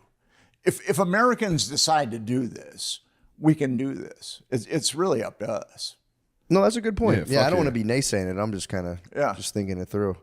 Yeah, that's a fair point. And no, you don't really think about the kids' rights are infringed upon at all, really. So yeah, it's a weird one because there's not like a government. Well, I guess there kind of technically is. They're saying, but well, good luck. I hope that works out. Yeah. Really. I think it'd be good for people to know, just like, all right, we gotta get a peek into this thing and maybe shift some things around big time. EpsteinJustice.com. There you go. My brother, EpsteinJustice.com. My brother is an evangelical and is very susceptible to denial. And I saw him at Thanksgiving, and I said, that the government covered up Epstein's pedophile network. Nice. You know that, right? I did the same thing at Thanksgiving. Well, it's just one of those icebreakers. Yeah. Right before pass me fun. the cranberry sauce. Yeah, yeah. And he said, I know. And I was stunned because there's a guy that doesn't think the government does anything wrong. Yeah. I think what really helped it was Trump covering it up. Yeah. Or putting it away, because now all the Democrats are like Epstein. So now everyone's kind of like, it was always like a MAGA thing to be like Epstein files. Yeah. And then when Trump was on the other side of it, of the left does whatever he doesn't want. So now everyone's kind of united in this, you know? But I'm pretty sure that there are people on the left that are compromised too. For sure. Yeah. And so, I mean, that's why it's been covered up under two. For sure. I just mean the people that are paying attention. Yeah, they're reigniting the passion. Yeah. Yeah. Because when I started tackling this issue, no one, I mean, I would pitch it to editors at magazines in New York City, and I could see the wheels going around. They would say, well, you know, this is really a horrible story. I need to help Nick Bryant. Or the cognitive dissonance would come in, and I can write Nick Bryant off as crazy, and I can have a nice dinner with my family tonight. I mean, that was, and, you know, I knew most of them would be spineless, but I didn't think all of them would be spineless. And, you know, I had some really good friends that were very high up in publishing. And one of them actually apologized to me, which I thought was really cool. That's nice. Years after the fact, but he said, you know, Nick, I could have been a better friend. I get it though. If I'm editing like Good Housekeeping and I'm like 3 fall decorations you can't do without, you're like, yeah, I don't know if that would fit. But getting the Franklin scandal published was tough too, because I gave a book proposal to my agent, good agent. And I was summarily banished from that agency pretty quickly. Dang. And then I gave it to another agent who's also a very good agent, and he couldn't get anybody to sell it, or to buy it. So we finally got a small publisher on the West Coast finally bought it. So Nice. and at that point I had so much evidence. I mean, I had a grand jury's worth of sealed testimony and exhibits. I mean, I was able to prove it because of all that grand jury stuff. Yeah. So, That's crazy. Well, dude, Yeah. hopefully. Well, thanks for stopping by, man. hey, It's always good to see you. yeah. yeah, keep Whenever doing it. I'm in Austin, Yeah, I always please like come to by. stop by. Yeah. Please, keep updating us. Yeah. So it's hard to find any real information. Yeah, about that's all the of big us. thing. Well, you can always look at me as a beacon of truth. We will continue to. Yeah. And I like your audience too. When I go on bigger podcasts, the bots come and they try to undermine my character various ways. But when I read the comments in your podcast, your listeners are pretty sophisticated, and they realize that the bots are coming. They call it the bots. So I get a kick out of that. Hell yeah. Well, thanks for coming by, man. Okay, man. Thank you. All right. Hello. Hey. Hello. Hello. Hey, We're Matt. here. How are you? Good. How you doing? I'm doing all right. I'm jet lagged, bro. I had a fucking. I had to fly from LA to Buffalo, and I had to get up at 1:50 a.m. because I had to get on like a 5 a.m. flight. So I was like, Damn. let me get there, because every time I check traffic over there at nighttime, I'm like, damn, it takes an hour to get to the airport. Then I wake up and it's 22 minutes. Sure, yeah.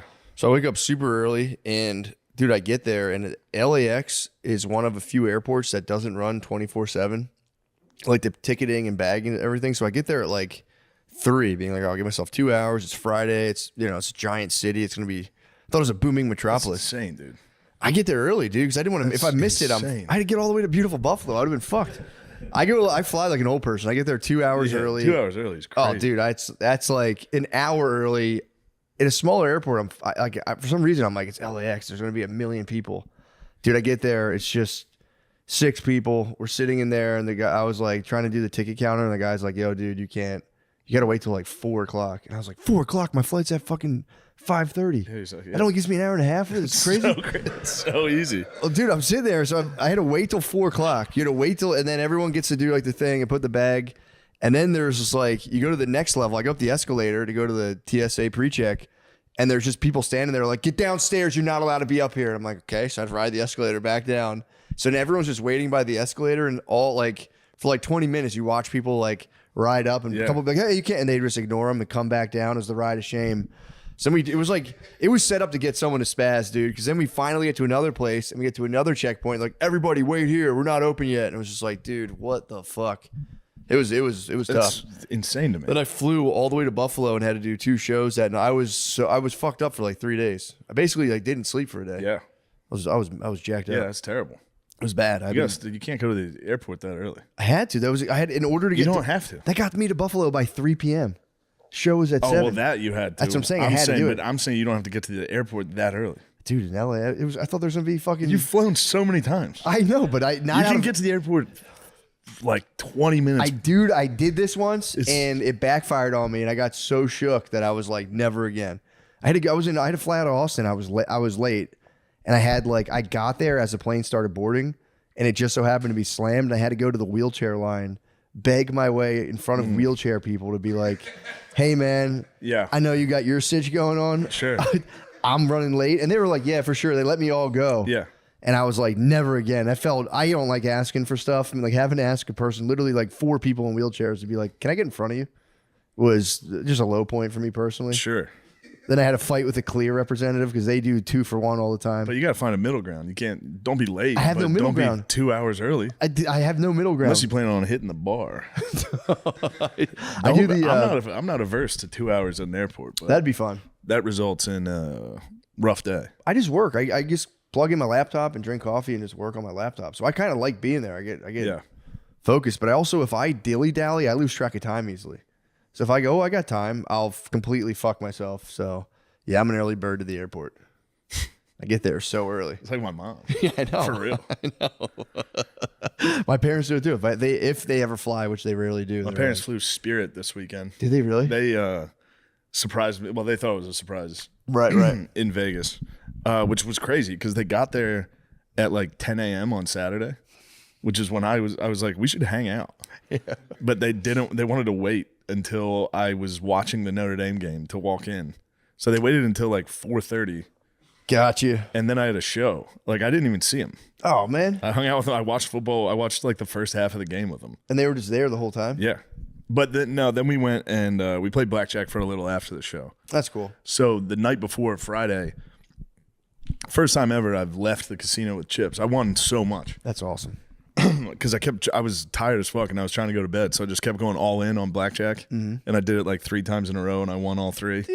And then I ended up with a lot of money. So Sick then, you walked. Yeah, I had to walk eventually. Yeah, I have a sure. nice rule of I'll never walk Yeah. until it's so, Pot was thick. then you have to. But when my dad got there the next day, I handed him a wad of cash from when I gave him Ooh. 10 grand. The winnings. Yeah, I gave him $10,000 in cash. First off, when I handed it to him, he just goes, thanks. I was like, dude, you're such a piece of shit. You're such a piece of shit. I thought this Not was going to even be... pretending to be like, oh, I can't. No, not even one. He just go, thank you. I was like, dude, I gave it to him. That was funny. So then after the show, we go play blackjack, but I didn't have time to go take out more money. So I was sitting next to my dad, and I was like, Dad, let me get some of that money. And he was like, now hold on. I was like, dude, give me the fucking money I just gave you. I'm not going to take all of it. So he gives me a little, I lose right away. Yeah. Because I go all in and just lose. I was like, all right, a little more. And he goes, okay. He takes it out and He's peeling them off. he's such a dickhead, dude.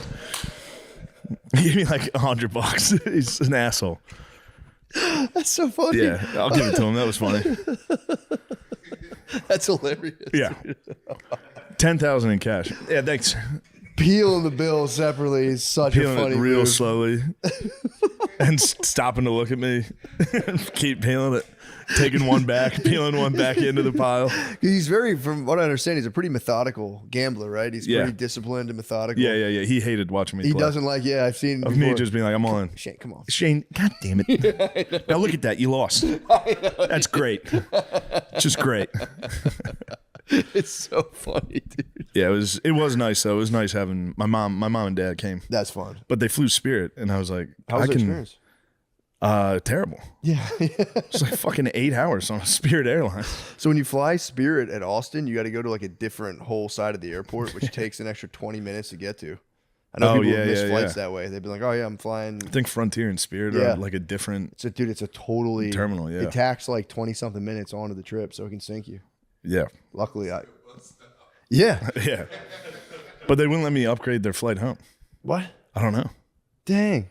I was like, guys, I can get you first class. Yeah, I can get you. Because I wanted to, not out of like, Yeah. just At least- my at parents least are visit. older. It's like, Yeah, for sure. I do like them in the back of Spirit, just battling. True. That is really I should funny. have got Phil a Burger King crown. The what? I should have gotten the BK crown. You'd have no idea why. I'd be like, just wear this. Yeah, it was a good time. It is funny because a lot of older people are like, "I hate flying," and they fly Spirit and they're like, "See, Yeah, it's You like, don't no have to do- you don't have shit. to do that." Yeah, Brittany used to do. When we first met, it wasn't Spirit. She would do Southwest at like 5 a.m. every flight. I just thought that was like the flight schedule. I'm like, damn, planes are early as hell. Dude, they're like 6 p.m. you never have to fly at 5 a.m.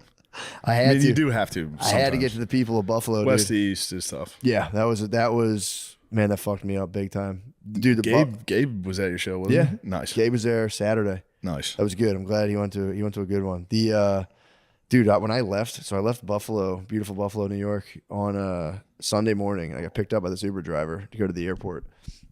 The guy, he was just like a normal guy. He's pretty funny. And I was like, damn, it smells so good. There's the General Mills factory. And I'm like, smells like Yeah. Honey Nut Cheerios.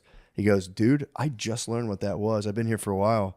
He goes, I picked this lady up from there. And she was like, yeah, it's a cereal factory. That's why it smells good. And he goes, right. And he's like, so I asked her, like, so what? Do you make like all the cereal? Do you guys make the cereal for like Buffalo? Or do you ship it somewhere else? And I was just like, dude, you thought they have a Just giant factory the just cereal for Buffalo? factory?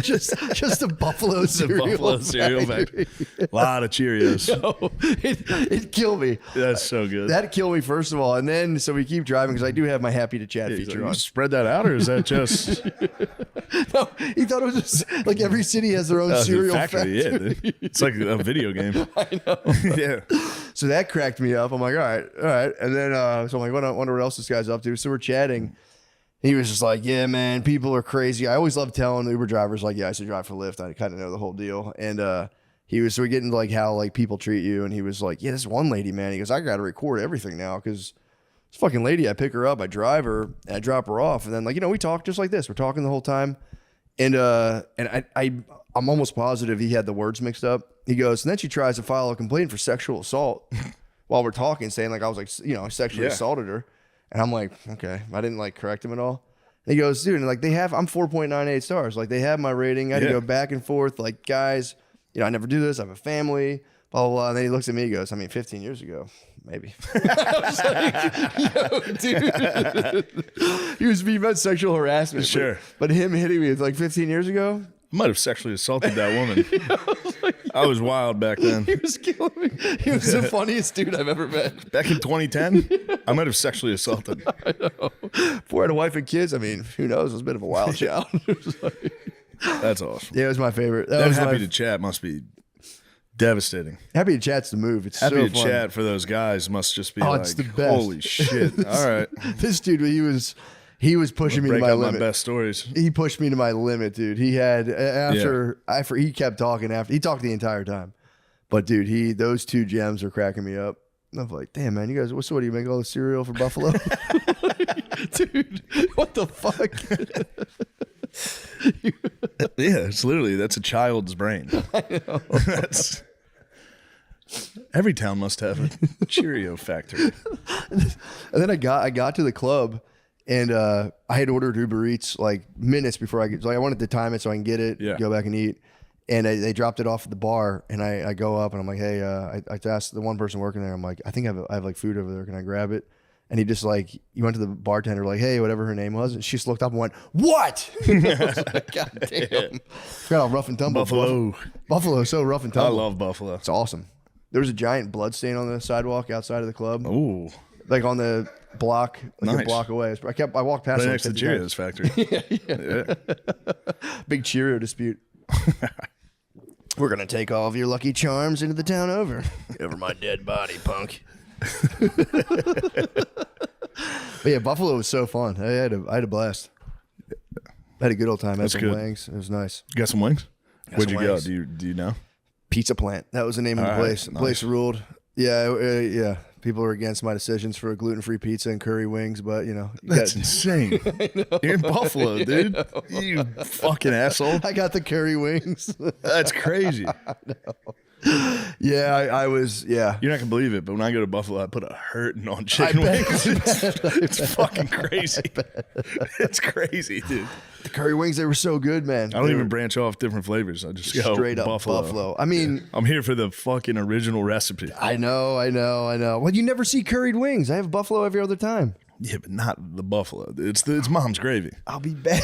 It's the gravy. Sunday gravy. It's the perfect Sunday. I'll be back. I'll obviously be back to Buffalo, Yeah. so I'll avenge my. But damn, those curried wings. Never bro. leaving Buffalo, dude. Oh, dude, I'll Buffalo. never leave Buffalo. Buffalo fucking rules. That was my argument against the Saudis. What? When they were like, why don't you go do this thing? I was like, I'm going to go to Buffalo. They're like, all right. I'm not going to fucking Riyadh. I'll go to Buffalo. Buffalo rules. I was joking because it kind of looks like the Middle East over there. It's bombed out, They bro. bombed it out a little. Yeah.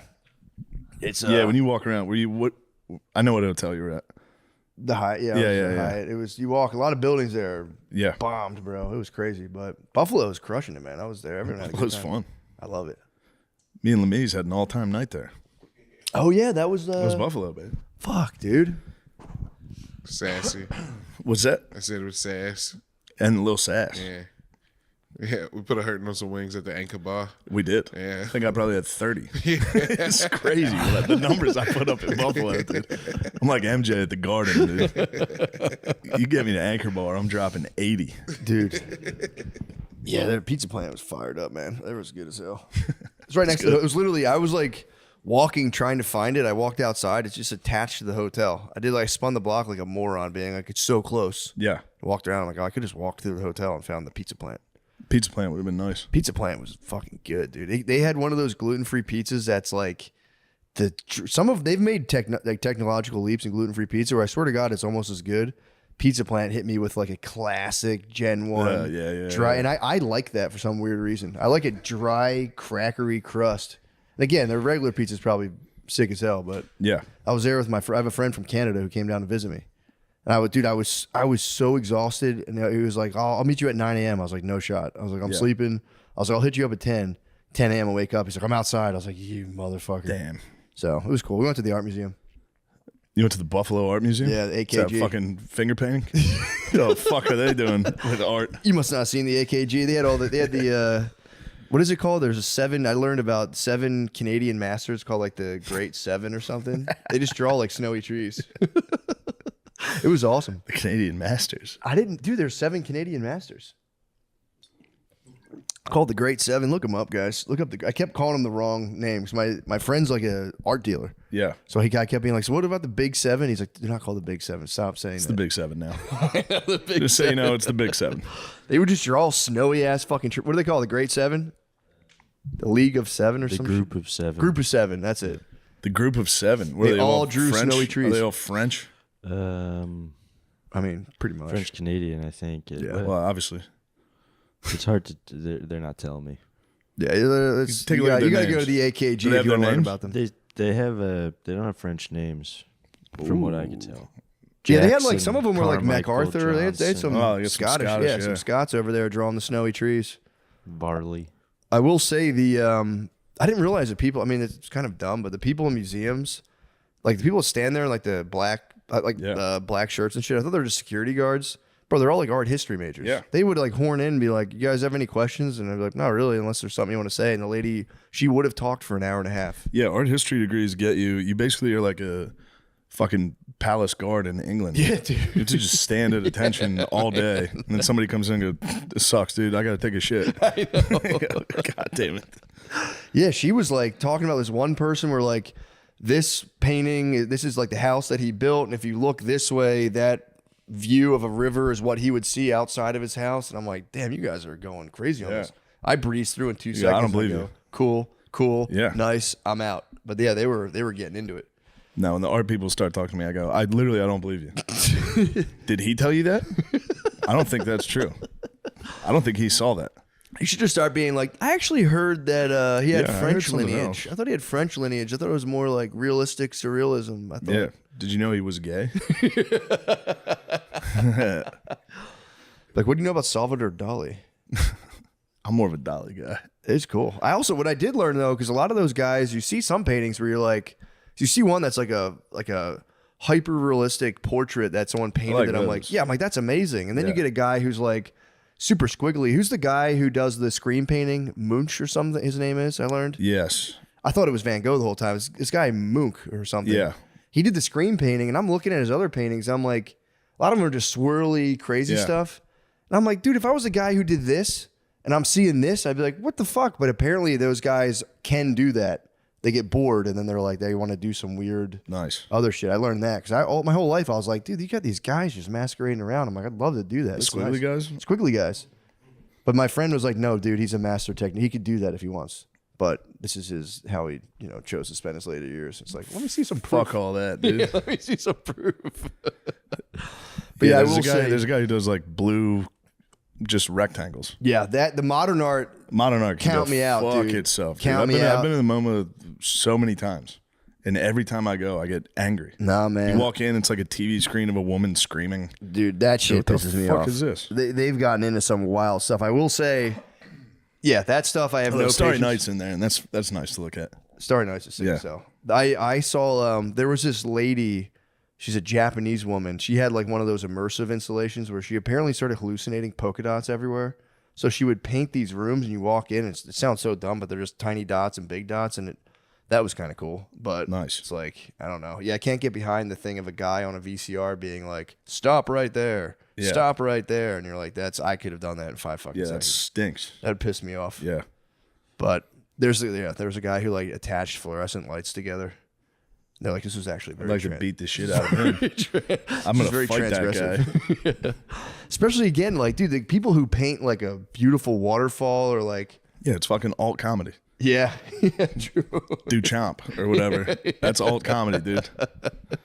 Like I could do comedy, but I'm just gonna do like making fun of comedy. Yeah. Shut up, dork. I've never seen you do comedy once. Yeah, paint a fucking waterfall. Show me a waterfall. Hump the stool. Yeah, but that was cool. It was fun to do, and then I punished my friend by giving him curry wings. I'm like, all right, dude. Yeah, you want to take me to this Buffalo Art Museum? Now, I raise now you. a little home and home. Now you're on my court. Game 2, curry wings. Yeah, it was really. He's a really funny guy. He came. The waitress came out. She's like, "How's the pizza?" He goes, "It's actually horrible. This gluten-free Ooh. crust is." He the is an art worst." snob, dude.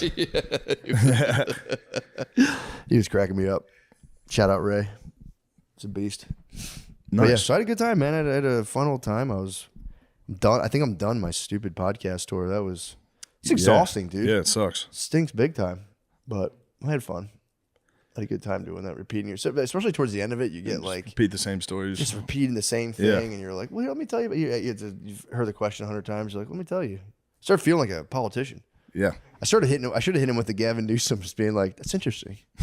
that's really interesting." Did you see that clip? Yeah, I've seen a lot of it. Gavin. That's my favorite. Gavin. What was he trying to get at? I don't even like. They asked him about APAC, I guess, and he went, "Oh, that's interesting. You bring Yeah, that." he's like, I don't know anything about that. That's He was interesting, but- basically like, I don't know what that is.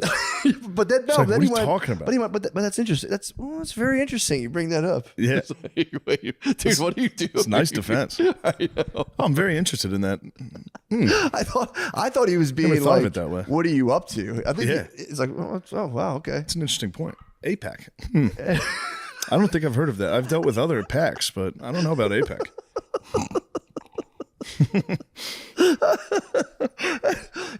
It is funny though if your job is to be full of shit all the time and Yeah. you just finally bomb at being full of shit. You're like, I Yeah. can't. My brain's farting gotta out of be me. so I hard. usually have like a cool way to maneuver around this. Is going.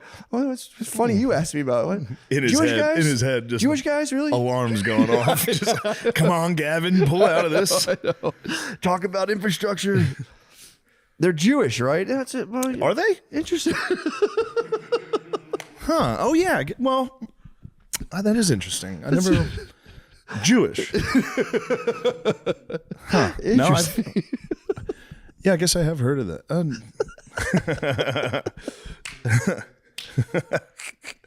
Your little earpiece is like just static. Like, fuck! Help! Pull up. Pull up. Yeah, it's very interesting. You'd ask me about this, like turning the tables unsuccessfully. The Trump dog though hit it with the. Why you guys still? You guys are obsessed. I know.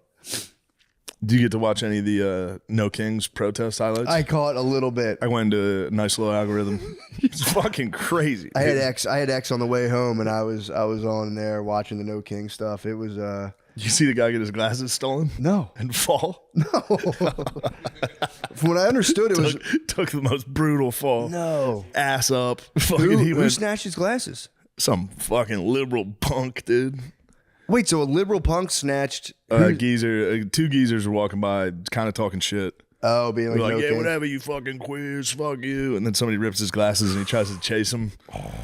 Falls, dude. Falls straight to ass Damn. up, face down, ass up. Damn. On all fours, dude. Devastating fall. I might have just been getting propagandized through Twitter, but it was really that my algorithm was kind of presenting it to me as an epic liberal fail of going to like white people into It like was. poor neighborhoods and being like, no kings, no, and everyone there being like, get the fuck out of Yeah, here. it was all very embarrassing. They're trying to hit the playbook Yeah. last time, which even now is like embarrassing to look at.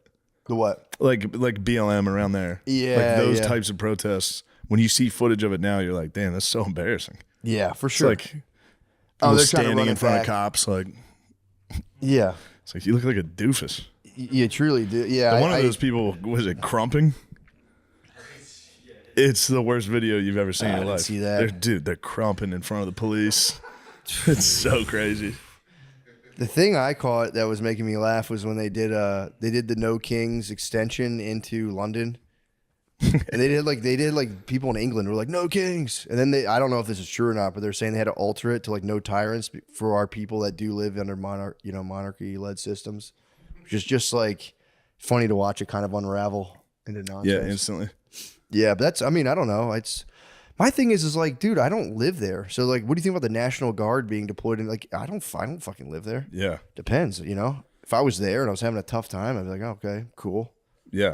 If I was there and I didn't want them to be there, I'd be like, there was a kid who like did a viral Instagram of like putting on the shiesty and being like, the cartels put out $25,000 hits on federal agent's head, and they immediately like pulled his account up, and he was like, "This is fucking bullshit." Yeah, I don't know, man. I don't know. I mean, it's interesting you bring this up, actually. Yeah, I was like, you don't have to talk. You don't have to give any opinion. No, I like the videos of people walking around just for some reason praising the National Guard. That's been my instinct. Praising the guard? Yeah. Sick. Well, I've been seeing a lot of old black guys being like, woo wee. Yeah. This is nice. I'm like, cool. That's where I a stop. good algo. Yeah, it's good. That's my algo right now.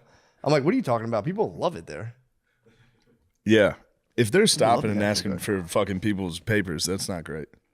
Yeah. What kind of papers? But if there's a lot of murders, I was thinking about that on the plane home. I'm like, it is kind of crazy to accept that as like okay in any part of America. If there's that many murders, yeah. to be like, well, that's none of your business. It's like Yeah. that should be kind of unacceptable in America. They're like they sure. take extreme action. I always thought that when I'd watch like a horror movie. You know, when like Michael Myers goes around and kills like 15 people, you can bring in the National Guard. Why do we have 2 cops? Bring in the military. This happens every fucking Halloween. A bunch of high school whores. It's Yeah. like, why is this up to a bunch of high school whores? Well, to why stop are these this? hot fucking high school sluts? Yeah, bring in the National Guard, dude. Yeah, that was It's my Halloween. big take on the airport. I was like, you shouldn't let anywhere get, because they called it a state of emergency in Chester, Pennsylvania, like years and years ago. It got so bad that I think they brought in, just state police. They Yeah. were like, all right, we're just posting police up everywhere because everyone's getting shot. Like the stop signs there were like riddled with bullet holes. It was bad. Yeah. So I don't know. Yeah, that's my thing. I don't really live there. It's none of my business. If I saw the National Guard outside my house, I would walk up and say, thank you for your service. I'd say, dude. And they say, yeah, your dog can't be out here without a leash. I'd be like, no kings, no kings, no kings. Show me that in the Constitution. No tyrants. You're going to like those highlight videos. It's just old people like singing, making up songs about no kings. It's very good. Yeah. Getting in on like, being 55 and being like, finally, I'm standing up for Black Americans. It's like, oh, good, man. That's good. You've had a lifetime to do so. Yeah. Where were you in the 60s? That's it. Yeah, dude, the geezers are getting crushed on Facebook. They just scroll the Facebook and just get their hard drives completely wiped. AI's got to be truly destroying the geezers. Yeah. Because it's getting to the point where I'm like, a bear's jumping on a trampoline. They got it on a ring camera. Holy shit. The geezers must be getting popped by that. My brother was trying to set my dad up to make him think ICE agents were in the driveway. That's a good prank. You could crush my dad with that. Oh, yeah? So easy. I haven't got the feedback on. I don't know if he pulled the trigger on it yet, but he's been battling my dad. Yeah, Billy was saying he was calling your dad a dem. Yeah. It's fucking nice. I know. Yeah, dem's a tough insult. Bro, it crushes the geezers. Crushes me, dude. Somebody hits you with a dem, you go, Yeah. damn, that sucks. Yeah, we talked about it last week. We both got damned. Yeah, we've been dem before. I'm waiting for the next No Kings Pro. I might go down there. Now that I've said it, I think I made a full 180. I'm completely on the No Kings. No Kings? Yeah, I'm gonna go down. No Kings. James would be down there pro Kings. True, he loves James Kings. loves Kings. You might need a king. Dude, my bad. I'm struck with a terrible illness. You're sick. An upper respiratory, some type of cold. Oh man, It's just a fucking cold, but still stinks, man. How stricken long down. have you had it? That's the question. it started like a week ago. About a week ago. Really? A couple days ago. And then it just dude. developed into something bad. At first it was very mild. Shame it didn't stay in Vegas. When I was having fun drinking and partying, the cold was dormant. Yeah. The second I started relaxing, it jumped in. That's interesting. It is interesting. Maybe I should have a drink. Yeah, I was having a hoot in Vegas. Were you really? Yeah. Yeah, the chain smokers came to my show, and then they were like, "Do you want to introduce us at our DJ show tonight?" And I was That's like, "Yeah." Yeah, I was on definitely. stage at like a rave. I was like, "Yeah, Las Vegas, are you guys ready?" It's so embarrassing. Dude, I've been dug in. All I do is I read my book about Vietnam right now. The good stuff. Vietnam Percase book, dude. It's insane. Just the childhood people had back in the 60s and like early 50s is like you just grow up and just your dad would just beat the living shit out of you, and then you would like Yeah. The way he explained it was really funny because it's like you have a beer, so you grow up as being like go to church every day. You're like, I fucking love this country so much. You do atomic bomb drills under your desk. And then you're like, dude, I can't wait to go to war. I want to go to war so bad. And they like, dude, the one kid, the junior year, he's like, yeah, me and my friend just like left and went to California for an entire summer. Just didn't tell our parents. Came back and they were like, dude, we got hookers in Tijuana. It was sick. And then next thing you know, he's going to boot camp. And he's like, just thinking like, dude, everyone's going to be so stoked. They're going to high five me and get Everyone's off. gonna Like, love this. I'll fuck your mother, you fucking shrimp. And he's like, dude, I was just terrified. And next thing I know, I was in the Vietnam jungle just being like, what the fuck is this? Yeah. I didn't know there was urban warfare too in Vietnam. Of course. I didn't know that. I thought it was all just in like the rice paddies and the marshes and shit. No. And they really, really didn't know who the fuck they were fighting against, kind of. Yeah. He's like, anyone could have been a suspect at any time. You just do like regularly, like, yeah, run to the store and you just drive a Jeep and the guy next to you's head would fucking blow off from a sniper. And you just look at you like there's just kids and shit around. Yeah. It was fucked up. And they talk about just like going through and just eventually just fucking napalming those little hamlets and shit. They're like, because you got so spun out from the whole thing. Yeah. Then you're there and they're like, yeah, you know this war's bullshit, right? And you'd be like, what? What are you talking about? It's crazy, man. I was Hit that Ken Burns. I'll check Hit it the out. Ken Burns Vietnam. It's awesome. I'll check it out. The memoir's nice because it's very personal. Yeah. It's funny getting to like know But this. no, this gives you like the Ken Burns one is very personal. Really? It's like a bunch of different people's stories. Oh. And then the overall history of it. But like it's just guys' personal stories. And a lot of them are like, I grew up all American, like wanted to help the country. Because these guys were all post World War II. Their parents were World War II. Yeah. So they were all like, we're the good guys. Mm-hmm. And then they get to Vietnam and find out that they're the bad guys. Yeah. Kind of. Well, yeah. Again, dude. Kind of. Yeah, I mean, dude, especially if I like he would in this memoir, it's like, and then this guy showed up, and you like the guy gets to know that guy, and just it's like out of nowhere steps on a mine, the guy explodes. Yeah. It's fucking crazy, and then it was just it sucked too because all the guys go, they're like, I want some action, send me out there, and it's just like. Yeah, it's the worst. You just get shit like a Russian missile fucking hits you. You're like, yeah. where the fuck they get that? Gotta go into a tunnel with a flashlight. Yeah, it's like midnight, dude. You have to walk at midnight just to go like scout a location. You would just see tracer bullets like whizzing around all night when you're trying to sleep. It's just things exploding constantly. It's fucking terrible.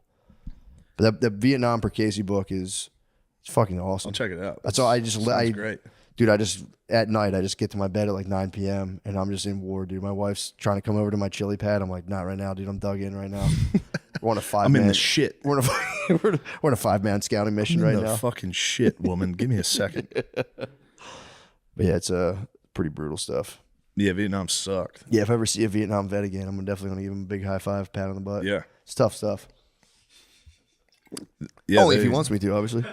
But I talked about it before. They do the same thing with that, where they're like the Vietnamese were, but it's like they never really cover the Vietnamese atrocities. Yeah, I kind of want to read one. They were up to from their no point good. of view. Yeah, dude. They interview a lot of the Viet Cong in the Ken Burns song. Oh, really? Which is pretty cool. Yeah, I kind of wanted that side of things too. But I was just watching every historical thing I watch about Native Americans. They're like, they were proud warrior people that fought for their land and did it, and then they're like, and the white man was evil and only thought about war. It's like, wait, you just worded it different. I know. Because you just said they took their land and dominated. Yeah. Anyway. No, exactly. They're hunter. I don't know why they do that. Pretty much hunter gatherers.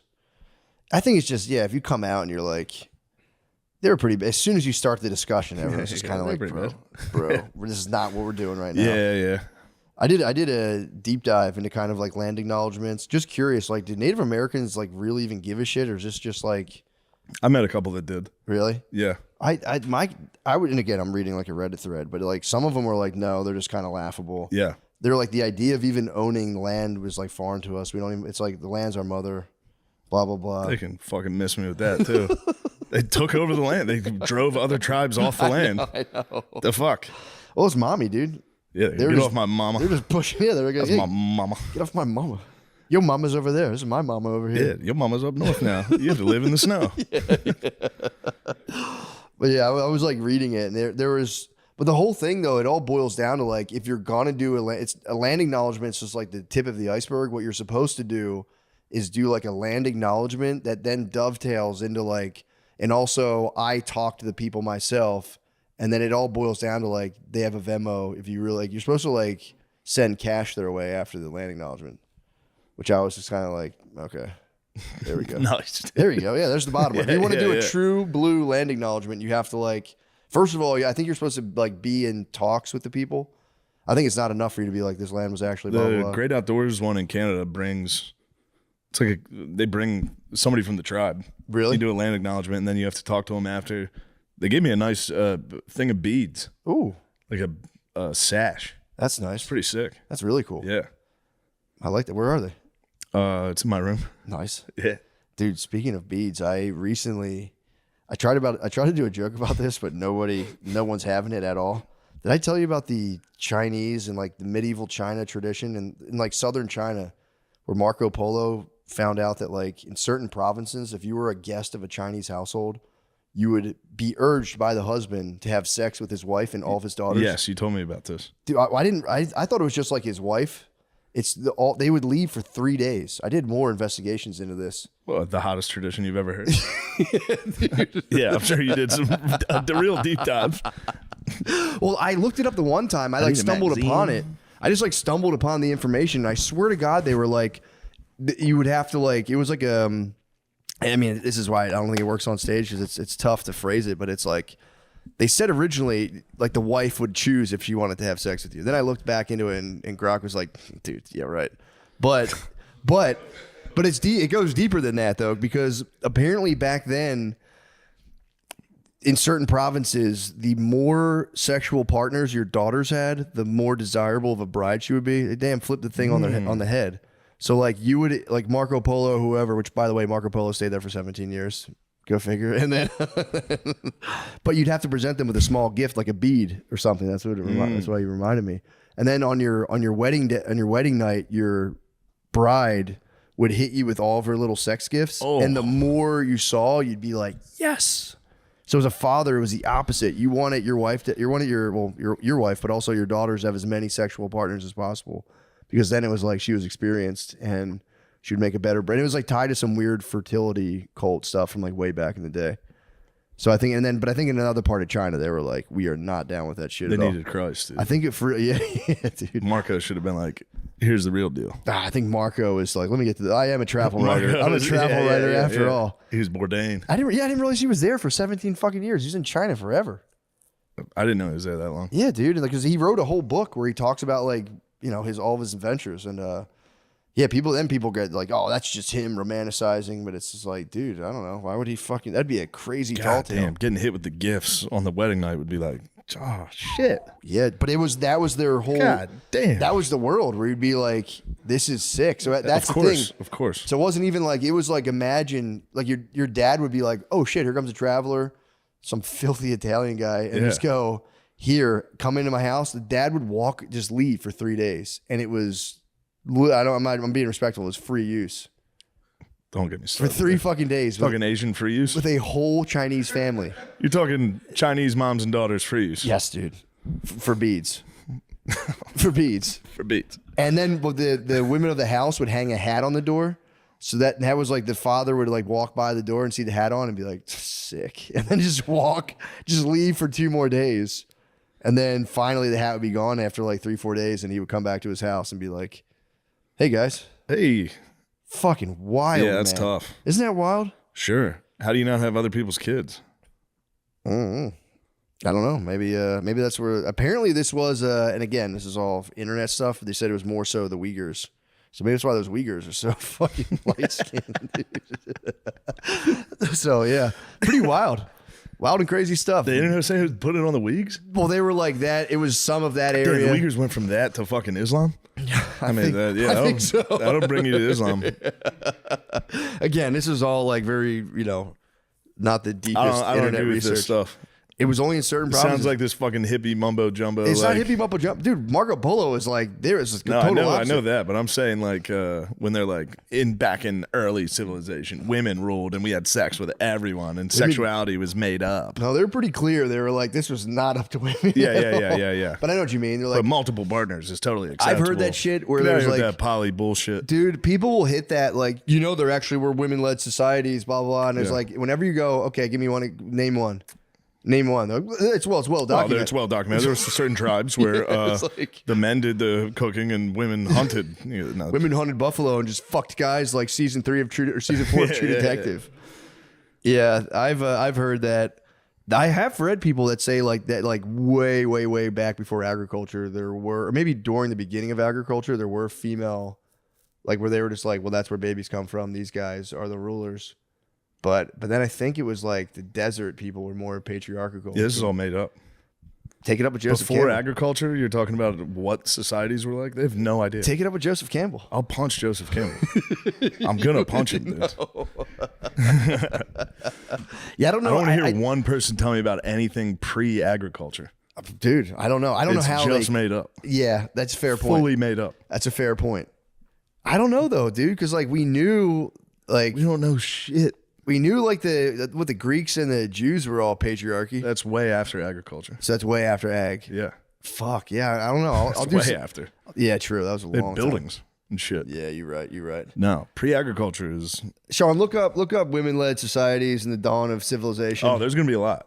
You're Yeah, I gonna wanna find see. a lot of lies. I want to see how they prove it though. That's what I'm curious about as I'll well. keep You bring up a looking good it up, point. but they had a bunch that I never heard of none of that stuff before. Like who? Let me see.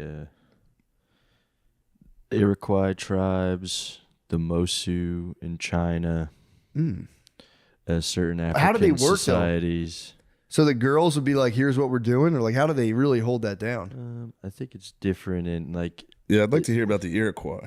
clan mothers were in the Iroquois apparently, and they appointed or removed male chiefs. So like I guess they had So like they a voted on mama son. the leader. Yeah, I who guess was a so, guy. Yeah. Okay. Yeah, That's a fair you point. know, I don't know. Yeah.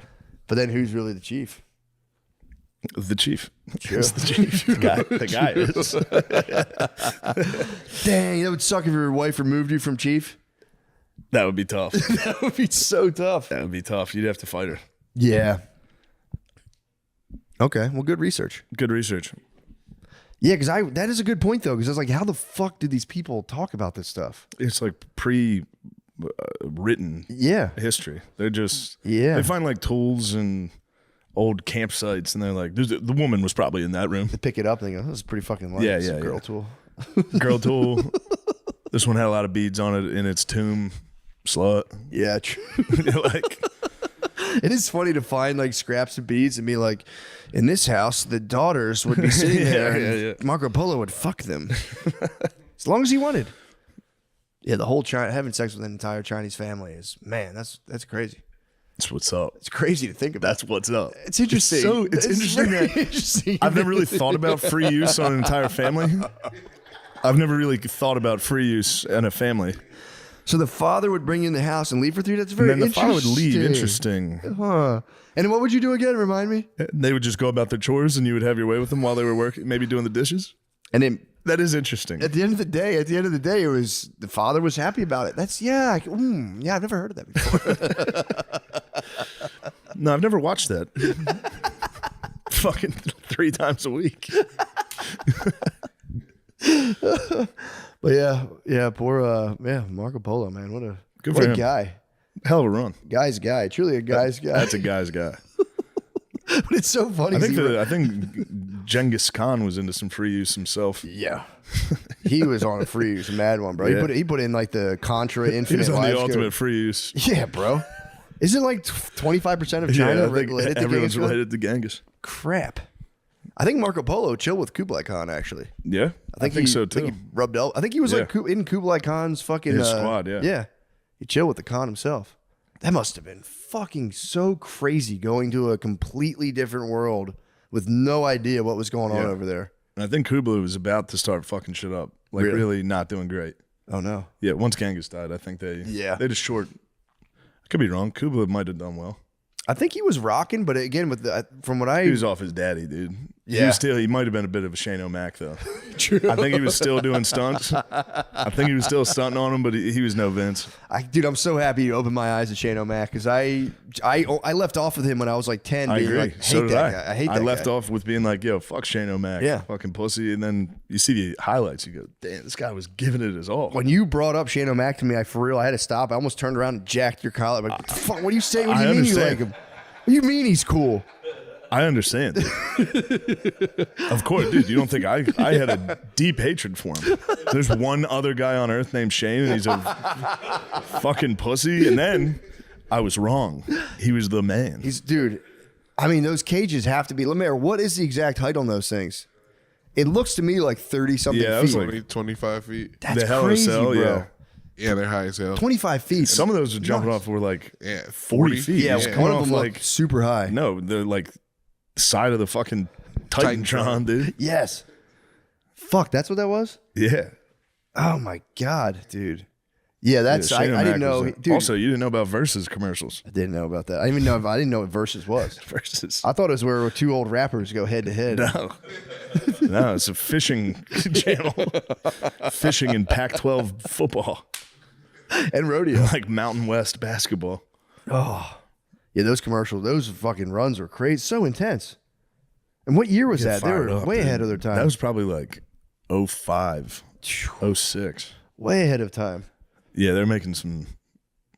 What Shout out channel? to whoever made that. Versus, go to YouTube and type in Versus commercials. Yeah, man, it was Just putting together just the best locker room speeches you've ever heard. unbelievable, man. Just get fired up. The funny thing though is during the commercial it'll cut to like a hunting highlight. Yeah. And that makes me laugh. Yeah. It's like it's you versus them. It's you versus history. And then it cuts to like a scope on a deer that's like, what the fuck did I do? I didn't do Second shit. place, dear. True, you put it that way. That does second place does stink if you get eaten. Maybe you like flies in your soup. I like second place like I like a fly in my soup. Not at all. Yeah. It's good stuff. That was great stuff. Yes. Okay. A quick break from the show for a special segment called More or Less Hoops Edition. And it's brought to you by Prize Picks. Right. So before we get into this, how confident are you with your picks? Because Prize Picks now offers stacks, meaning you can pick the same player up to 3 times in the same lineup. Want to pick more on Steph Curry's points, 3-pointers, and assists? Now you can pick all of them with the same lineup only on Prize Picks.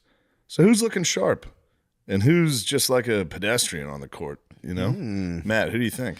I would do the stack with Steph Curry's points, 3-pointers, and assists. You like the stack with Steph Curry? I like that. I do like Steph Curry. Me too. I think he's a very talented Who player. else do you like? Ooh, it's very interesting. Interesting. It's interesting. I've never thought of it like that. I would pick Embiid for. Nice. I would stack him up. Pause with rebounds. You'd stack his boards. Yeah, I would do boards, points, blocks. You'd stack them up. Yeah, I'd stack them. Yeah, I like it. Okay, so that's our take. Now it's time to lock in yours with Prize Picks. Don't just stand your faves, which, Matt, I got to be honest, you're standing your faves. My bad. Stand on business. Win real money with your best takes, whether it's points, rebounds, assists. Take your pick of more or less on their stat projection for your shot to win up to 2,000 times your cash today. Don't forget to follow other Prize Picks players directly on the app.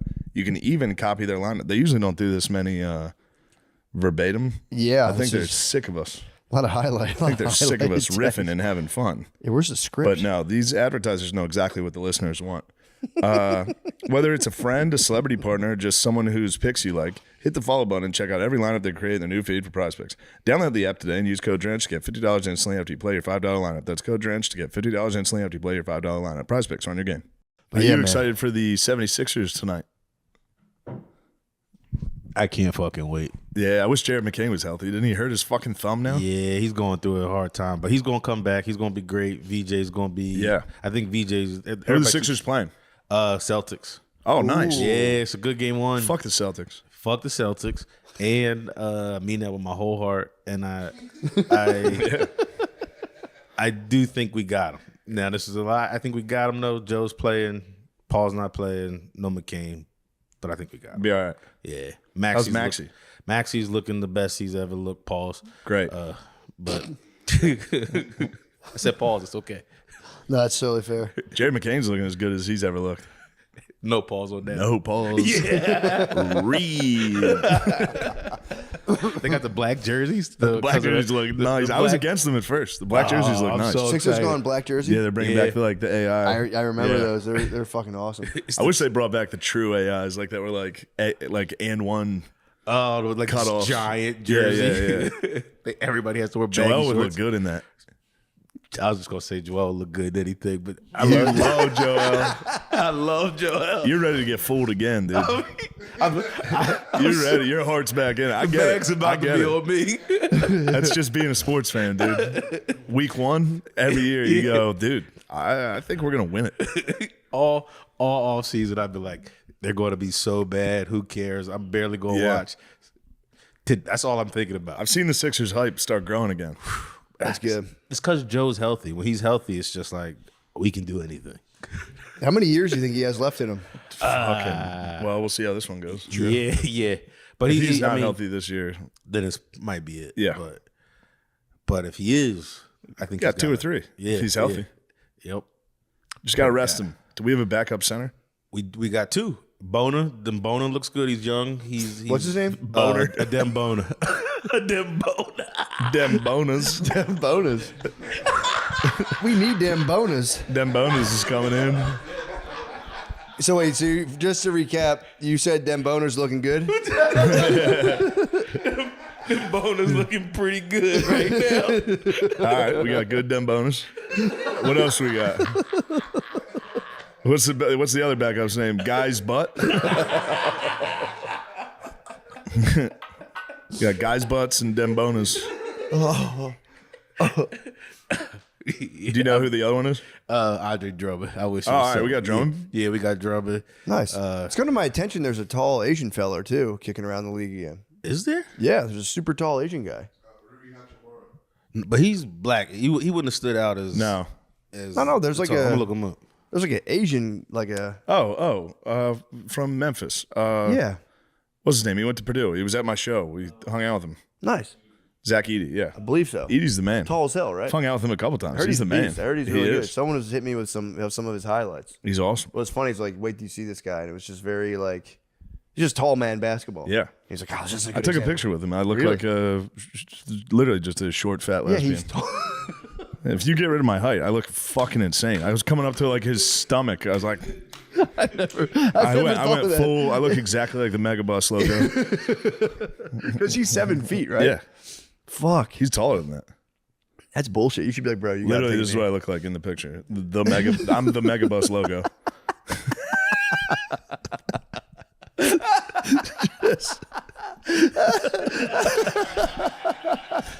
Devastating photo.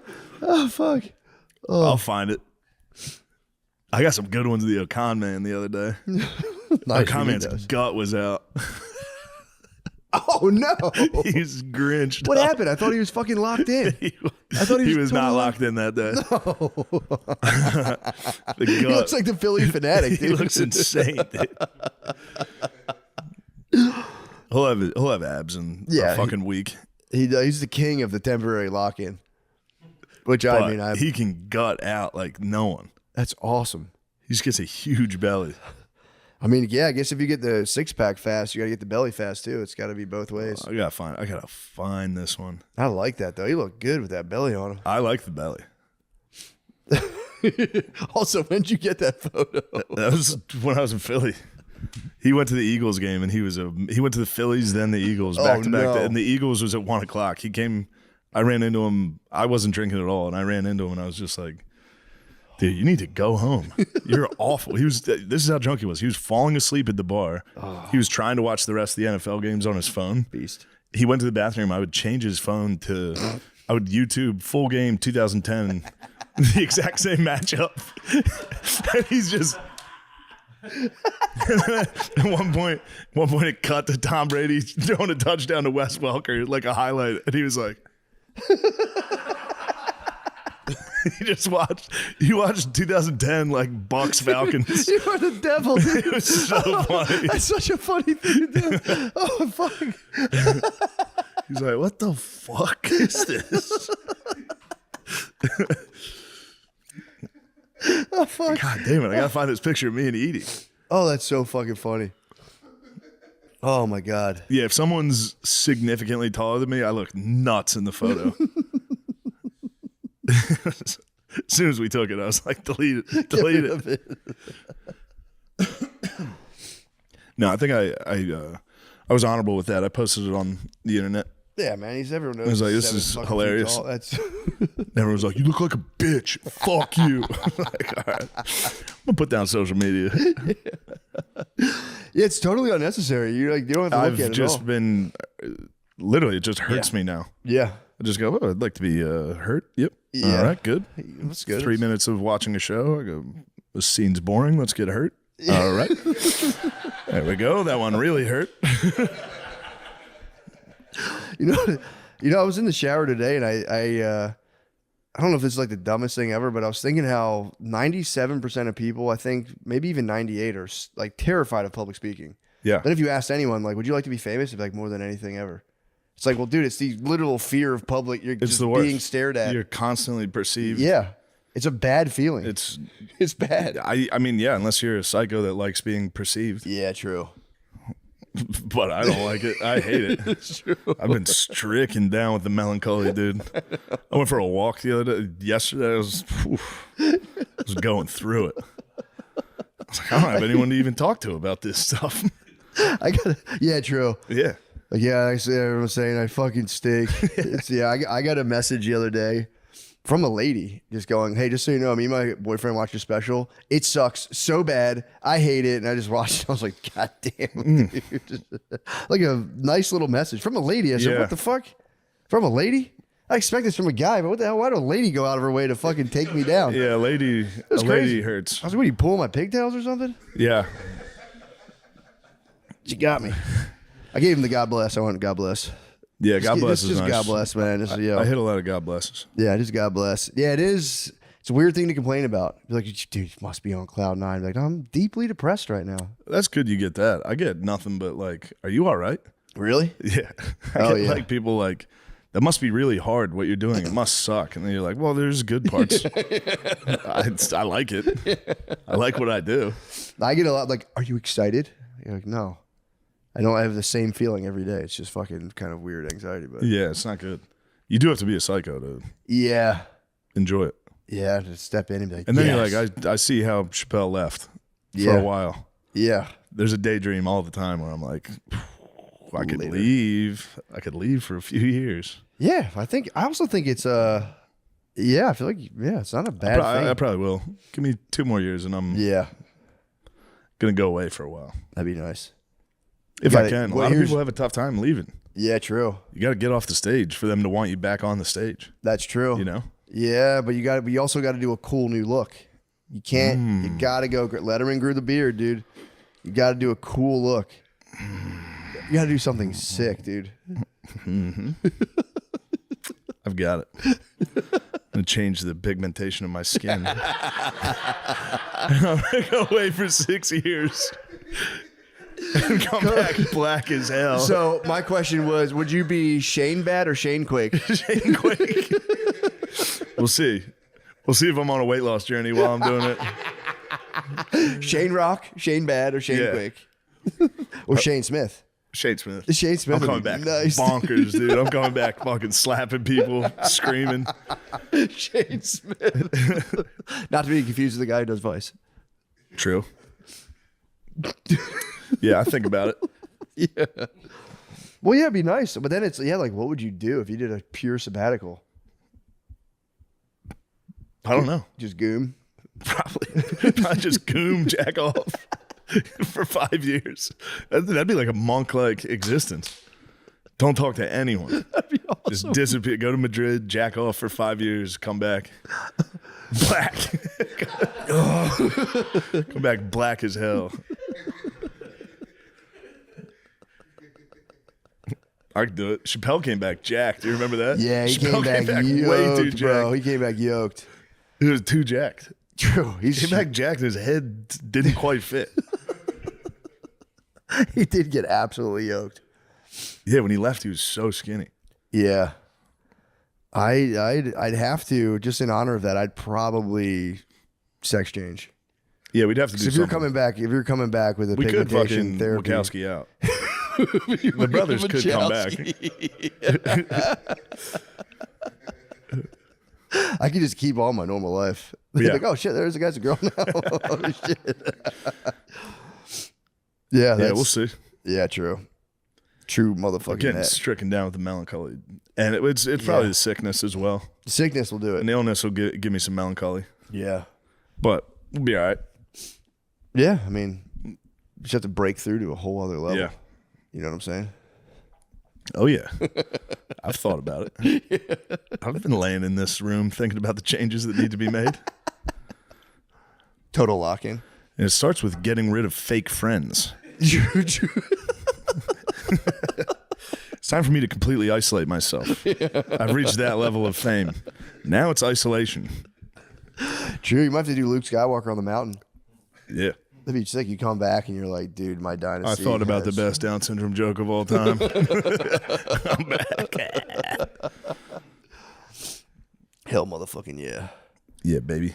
Yeah, I. You know what's nice right now for me? I wake up every morning at 6:30, and there's a bunny in my front yard every good. day, and my dog chases it around for a good like minute and a half, and my kids just go nuts every day at 6:30. It's been pretty fun. That's good stuff. Matilda doesn't try to bite it. She's thrilled with the chase. We just get to watch it every morning. And I'm like, that's like that, Just and then reading be about careful. Vietnam. It's coming. Well, she's gonna bite it. Yeah. I don't think she's gonna bite it, dude. She's gonna bite that. I'm bunny. telling you, she chases frogs. She's all about. She loves. She gets the game. close. Because Sniffs them a little. She could get it, dude. If she wanted that bunny, it'd be hers. Yeah. But no, she doesn't. She doesn't fuck with the bunny. She chases it around. My daughter's scream. I'm like, you guys gotta be quiet, dude. It's still dark out. They're like, a bunny, Matilda. So yeah, they're Yeah, having kids would be nice. yeah. would That help. does. That occupies 97% of your brain. That would help. Which is nice. There's nothing to think about. It's just you like wake up every morning. They're there. You never Yeah. sleep. They FaceTime you. Do the dinosaur face. every time I'm traveling, I call them like, "Hey guys, how you doing? Be a dragon." I have to just put the you- dragon head filter Yeah, on, yeah, and they just yeah. go, "Ha ha." That's Like, good. how you guys? I'm like, "How are you guys?" That's good. Do the unicorn. Stick out your tongue. This is what happens when I'm on the road. Lemaire FaceTimes me. Lemaire FaceTimes me. He's like, will you do dragon? I put him to bed. Lemaire goes to bed. He FaceTimes me. I go, you'll be all right. I'll be home. I'll be home, brother. Shane, where are you? What day are you coming home? Shane, can I jack off in the office again? Yeah. Go ahead, man. Yeah, I did like two. One day was a 7-day trip, and then I had like a week off, and then I did like a 4 to 5. They were not happy. Oh, yeah. Yeah, I was like, I got to go away again. And they went, oh. I'm like, all right, guys, this kind of sucks. I always tell them I cry. I'm like, guys, I'm going to cry again. They're like, don't cry. I was like, all right, if you guys don't cry, I won't cry. And then Tricked them. It's been working, yeah. You get in the car, you go, whoo, free time. Now I can work on my laptop. Now I can fuck around. Yeah, but I feel crazy, dude. When because I go to a hotel room and I'm so used to there being a million things going on. When it's like quiet, I get like the heebie-jeebies. I just sit there and I go, what the fuck? Oh, yeah. Especially coming Those straight. are the real heebie-jeebies. You in a hotel room, you go, Yeah. where the fuck am I? Dude, yeah, man. Especially when you come out from you do the 2 shows, it's just like you're like zzz, like vibrating, and then it's like ice cold, quiet hotel room, and it's like, dude, I don't feel like watching. If I like go to watch TV, I just flicker through a menu of Netflix and I go, I just turn it off. Yeah. And then I go, I'm just gonna lay down until I fall asleep, and then my body's just throttled with adrenaline, and it's just. All roads truly do lead to the hub, dude. When you're in a hotel room, it's terrible. You got to have about 20 beers, and then you got to watch Ruud van Nistelrooy all goals scored for Manchester United. So that's a good 40 minutes. You really do see the drinking because you go like, I got to do something. Yeah. I'm back in this room by myself. I'm completely charged up. Yeah. I literally go right. We got to get back into acid. That shit rocked. Acid fucking We're going to ruled. have to find another time in the future to Yes, for sure. have a nice Earlier, time. take it earlier too. Yeah. That'd be nice. So we didn't have to. So we can go to bed, hopefully. Yeah, or even if you went to bed by 3, that'd be Yeah, great. that'd be a victory. Staying up all night on that stuff and flying home was not the fucking recipe for. Oh, That was, dude, that airport was, I woke up, talk about going to the airport early. That day I woke up, walked around. I barely slept. I just walked around with a suitcase around Chicago like a fucking crazy person. Went to the airport so early, and I, for some reason, wouldn't eat. I was like, no, food would not be the move. And it was a weird time. That was a weird day. It was a weird time. That was a weird time. day of my life. It was a weird I time. was so happy to be back in the natural rhythm. I Yeah. had been like, no more coffee, nothing, sunrise, sunset. If I can just inhabit those days, that'll be nice. And I'm already back on the devil bean. Don't worry about the bean, dude. It's fine. I had the bean. The bean's can under handle control. the bean. The bean's under control for sure. Yeah. Dude, I got fucking. Did you ever get I'm going to have an cars intervention for you. for the bean? Yeah. Dude, We're going to sit you down and be like, dude, you've had too many beans. Call my wife. She'll lead it. She'll do it. She's like, you get so mean when you're on caffeine. When you're on the bean. I need it. Shut up. When you're on the bean. Dude, I got car sick for the first time in my life. That sucks. The electric Mustang. It's only that car. I was in the electric Mustang and I was just like sitting there. I'm like, oh my God, I feel fucking awful. And again, I'd beamed up pretty Who the hard. fuck's driving an electric Mustang? Uber driver. Damn. So I'm like in that thing, dude. It just rockets forward and they let go of the gas Yeah, and it stops right stops. away. Yeah. I was fucking dying, Yeah. dude, in there. And then I was like, no, I thought it was the coffee. I was like, dude, what the fuck's going on? I felt bean, sick. dude. I had a headache. It's the fucking bean. Thought it You're was having the withdrawals from the bean. I thought it was the bean, and then it was brought to my attention that the electric Mustangs are notorious for. Yeah. It was like a 45-minute ride. That sucks. Oh, I was trapped. I was dying. I was truly fucking dying. So it was look out for that. I'll keep an eye If on you get that. the electric Mustang Uber, careful. Yeah, that would fire me up. Careful. The only time I ever drove a Tesla was doing that. Really? And I guess you can adjust the settings to make it kind of come to a rolling stop. Yeah. I did not. So it was just the whole fucking drive. I think if you're It's like 3 driving, hours. I think it's better though if you're driving. When Sure. you're not driving, I was in the back seat. I thought it was like a fake girl disease, dude. I got motion Kind of sickness. That's what I thought it was. Yeah. Till I got stricken with it and I said, holy Car fuck. sickness is definitely babies and girls. Oh yeah, big time. Yeah. That's the number one post fight, driving in post fight silence. That's how they'll Cold War on. They'll go, hey, what? I have motion sickness. And you're like, fucking Jesus, fucking Christ. What the fuck kind of abuse is this? Is a new form of abuse. Do you want me to? There's nothing you can do. The only thing you can do is speed up. Your exit's coming up. I thought you had fucking motion sickness. Shut the fuck up. Our exit's coming up. We're going right into a pillar. This is our last exit. But yeah, I'm happy to be back now, not doing a million podcasts. That makes Yeah. your brain feel kind of crazy. Yeah. After a while of just nonstop of like, yeah, so oh yeah. Oh yes, for sure. Yeah, I don't want to do any more podcasts. Yeah. Other than this one. Yeah. I don't like giving opinions. True. Done. I don't have any more opinions. I said them all 8 years ago. I haven't thought of anything new. I haven't changed. Yeah, there's really and also too now it's too high stakes. There's a big moral shell game Especially going the on. opinions I have. I know. It fluctuates day to day. But you could catch me after a long night of watching Nick Fuentes highlights on Instagram, and I'm going to give you some crazy opinions. Well, also when I ever Depends what algorithm I got. I know. When I sit down to think about it, it's like, how do I really think? Whenever I go, honestly, how do you really feel about this? At the root of it, I go, I genuinely have no idea. Yeah. Like, I don't know how it works. I don't know anything about it. Most of this is just me wanting something to be true or having a automatic reaction where I go, yeah. And as soon as I investigate it myself, like how do you really think? It goes, yeah, I'm kind of full of shit on this. I have genuinely no idea. I just have my biases and I just go, yeah, well, fucking, I don't know. That's how I feel about that. That's how I operate. And I've seen a lot of videos that support that. And there we go. We're done. But yeah, now, dude, you get into the, there's a lot of like demonology talk now with tech billionaires. I have seen Peter Thiel talking about the Antichrist. Yeah. Yeah. And then Tucker had a guy on too that was talking about, like, he had Alex Jones and this other guy talking about. I listened to the Jones one. The Jones one was nice. I listened to that on a plane. Just talking about like talking to the DMT entities, like get rid of the human population. So be on the lookout for that, guys. What's going on with the demonology? They're just saying like all these tech people have been doing like DMT and are talking to these like entities that Alex Jones believes are like legit spiritual entities that are like demonic, obviously, that are telling tech billionaires to eradicate. And the worst part was Alex Jones specifically said they get these like jester like figures. And I went, oh, I got bullied by the jester, that bastard, dude. He didn't tell me to depopulate. He just literally just made fun of me. Depopulate would be nice. Yeah, that's what apparently that's what he's saying. They're all getting the signal to depop and get rid of a bunch of people and just like rein in AI to kind of like reign supreme. And it's, you know, I know, dude, it is pure nerd stuff. Miss me with the nerd AI shit. I know someone's gotta stop them. I'm watching college football, dude. True. I have no time for your computers. Shut up. Grok sucks. Grok. I will say, dude, my thing is it's useful if you need to be like, hey, I'm reading a book. Is this true? Or like, do you have any other, you can research with it and it's not bad. Yeah. But to be like, it's going to completely control all of society one day. It's Google. Yeah, that's kind of, it's fast Google. It's a more comprehensive Google for sure. That can be wrong. Oh, now you're back on your AI stuff? I'm just chilling. Well, then what was that nasty little face? It's over, dude. We're cooked. The AI already won.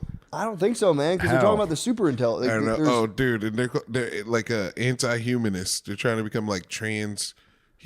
They're trying to ascend past being a human. You gotta, the tech billionaires, the guy with the AI. They do want to live forever, and that's kind of, they're saying like that might be on the table. Yeah. But also, who wants to be a nerd forever? Not me.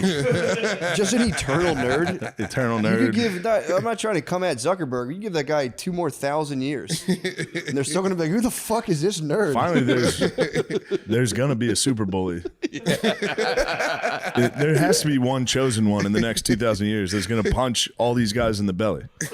Statistically, it's coming. I might start my own AI. You got to create the ultimate bully. You got to create an era, dude, to stop these guys. I'll live forever to fight them.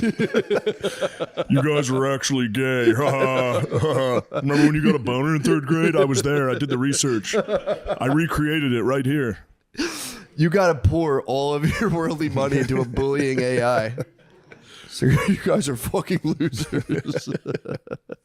No matter how much money you have, you'll always be a fucking nerd. Give up.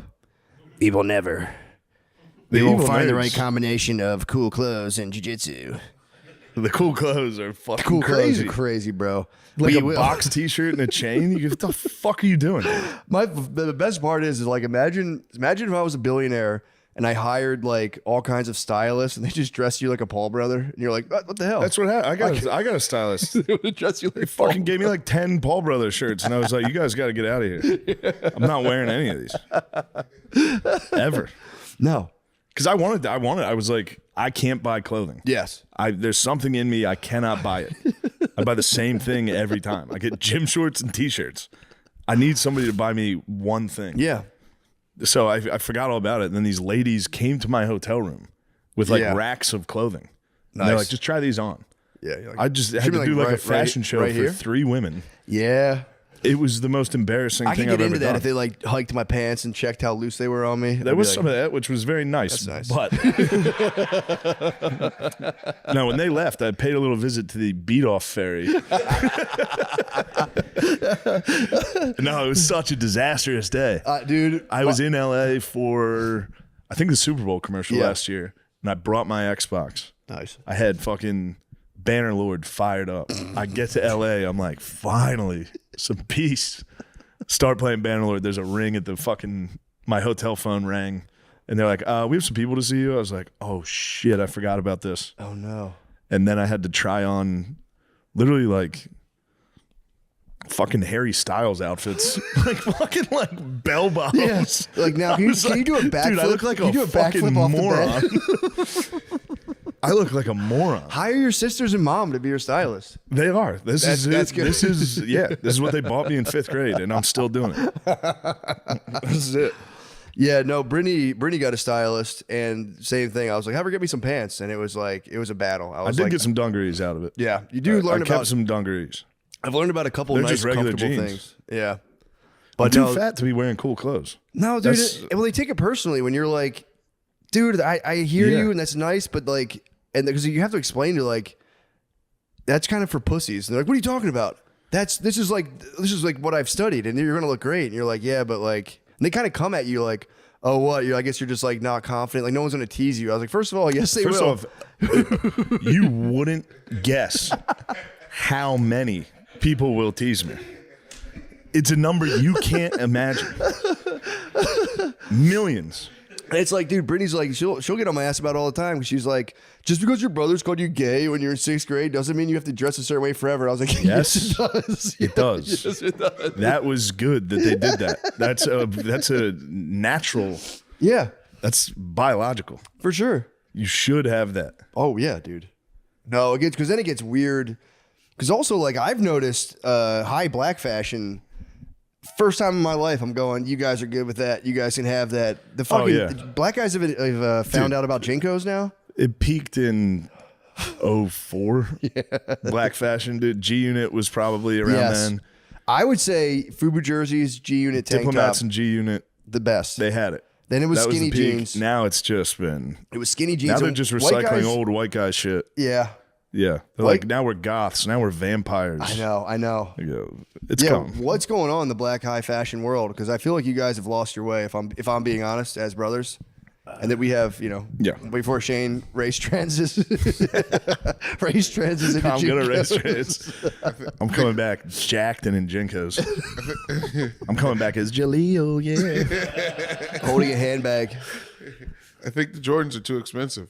You can't. Come on, like, man, you get a that pair of fucking shoes and Jinko you're like, shit's so expensive. I don't want to hear that.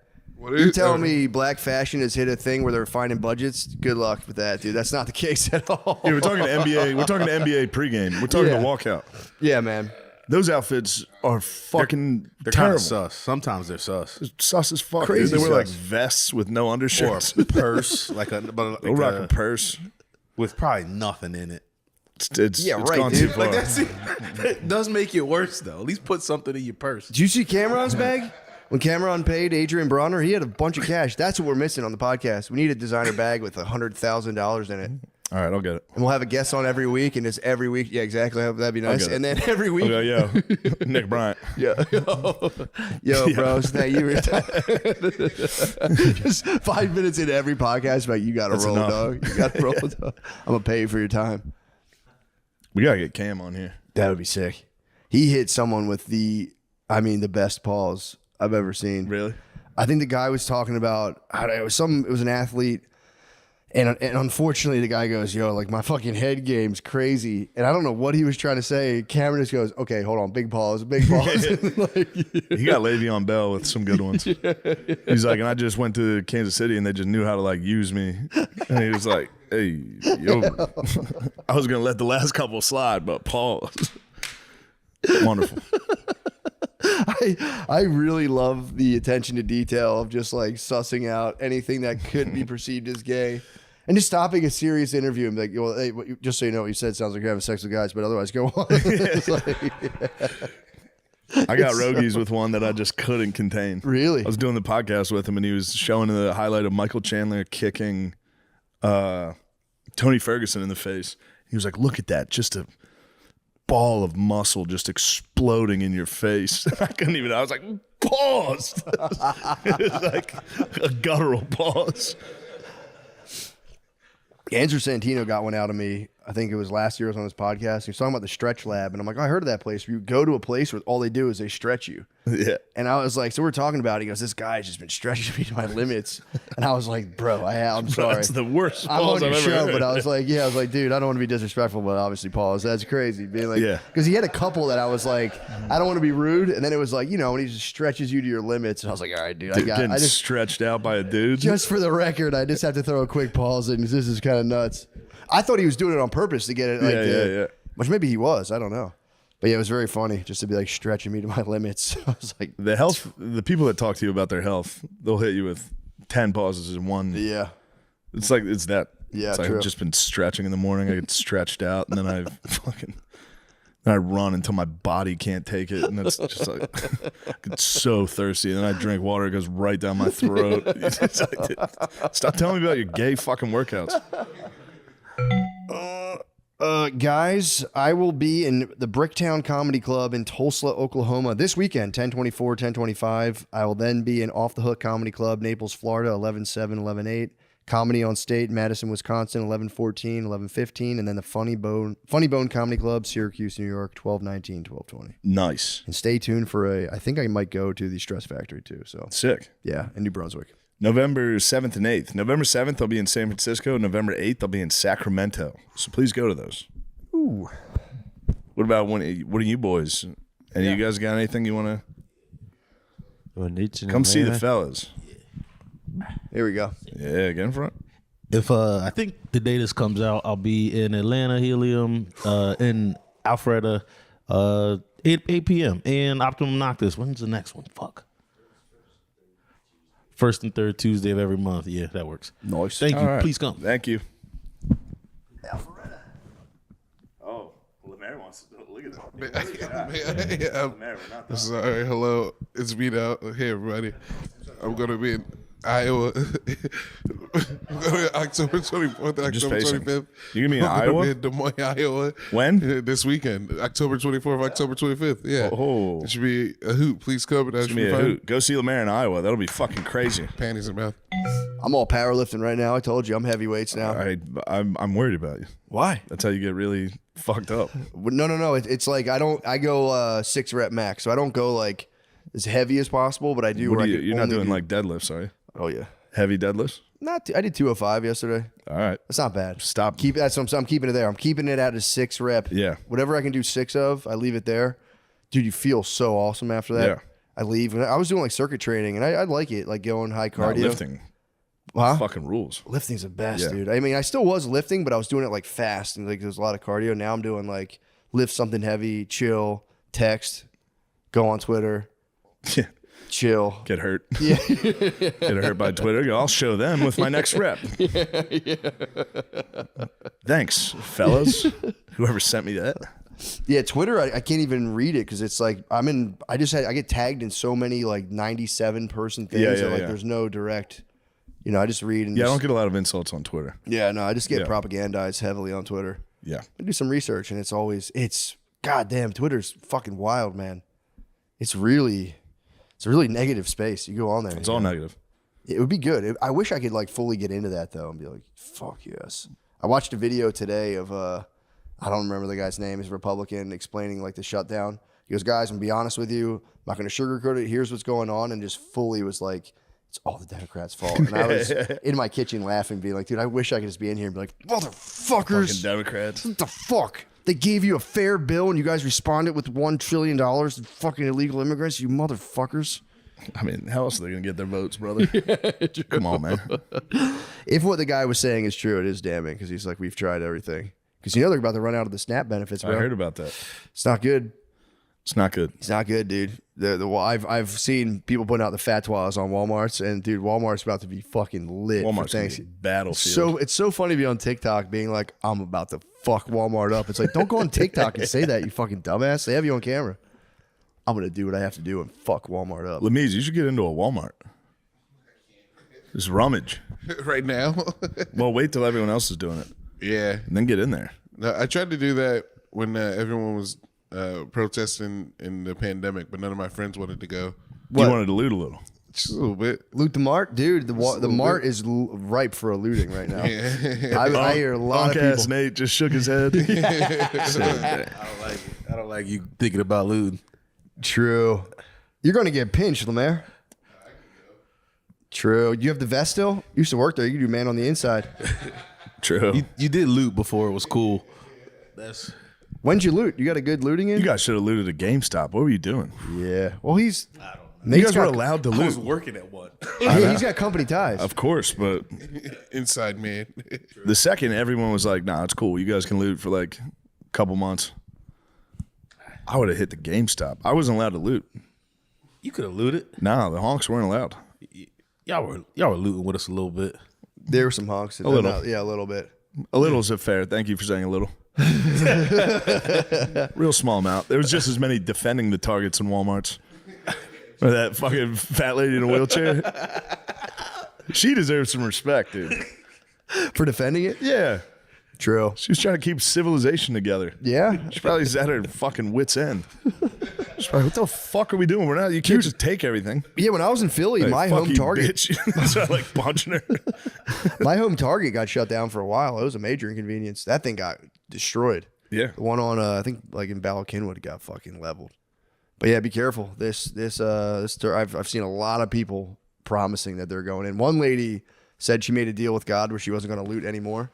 But she said, if you guys do loot something, I'd like to have, if you loot me a thing, I would greatly appreciate it.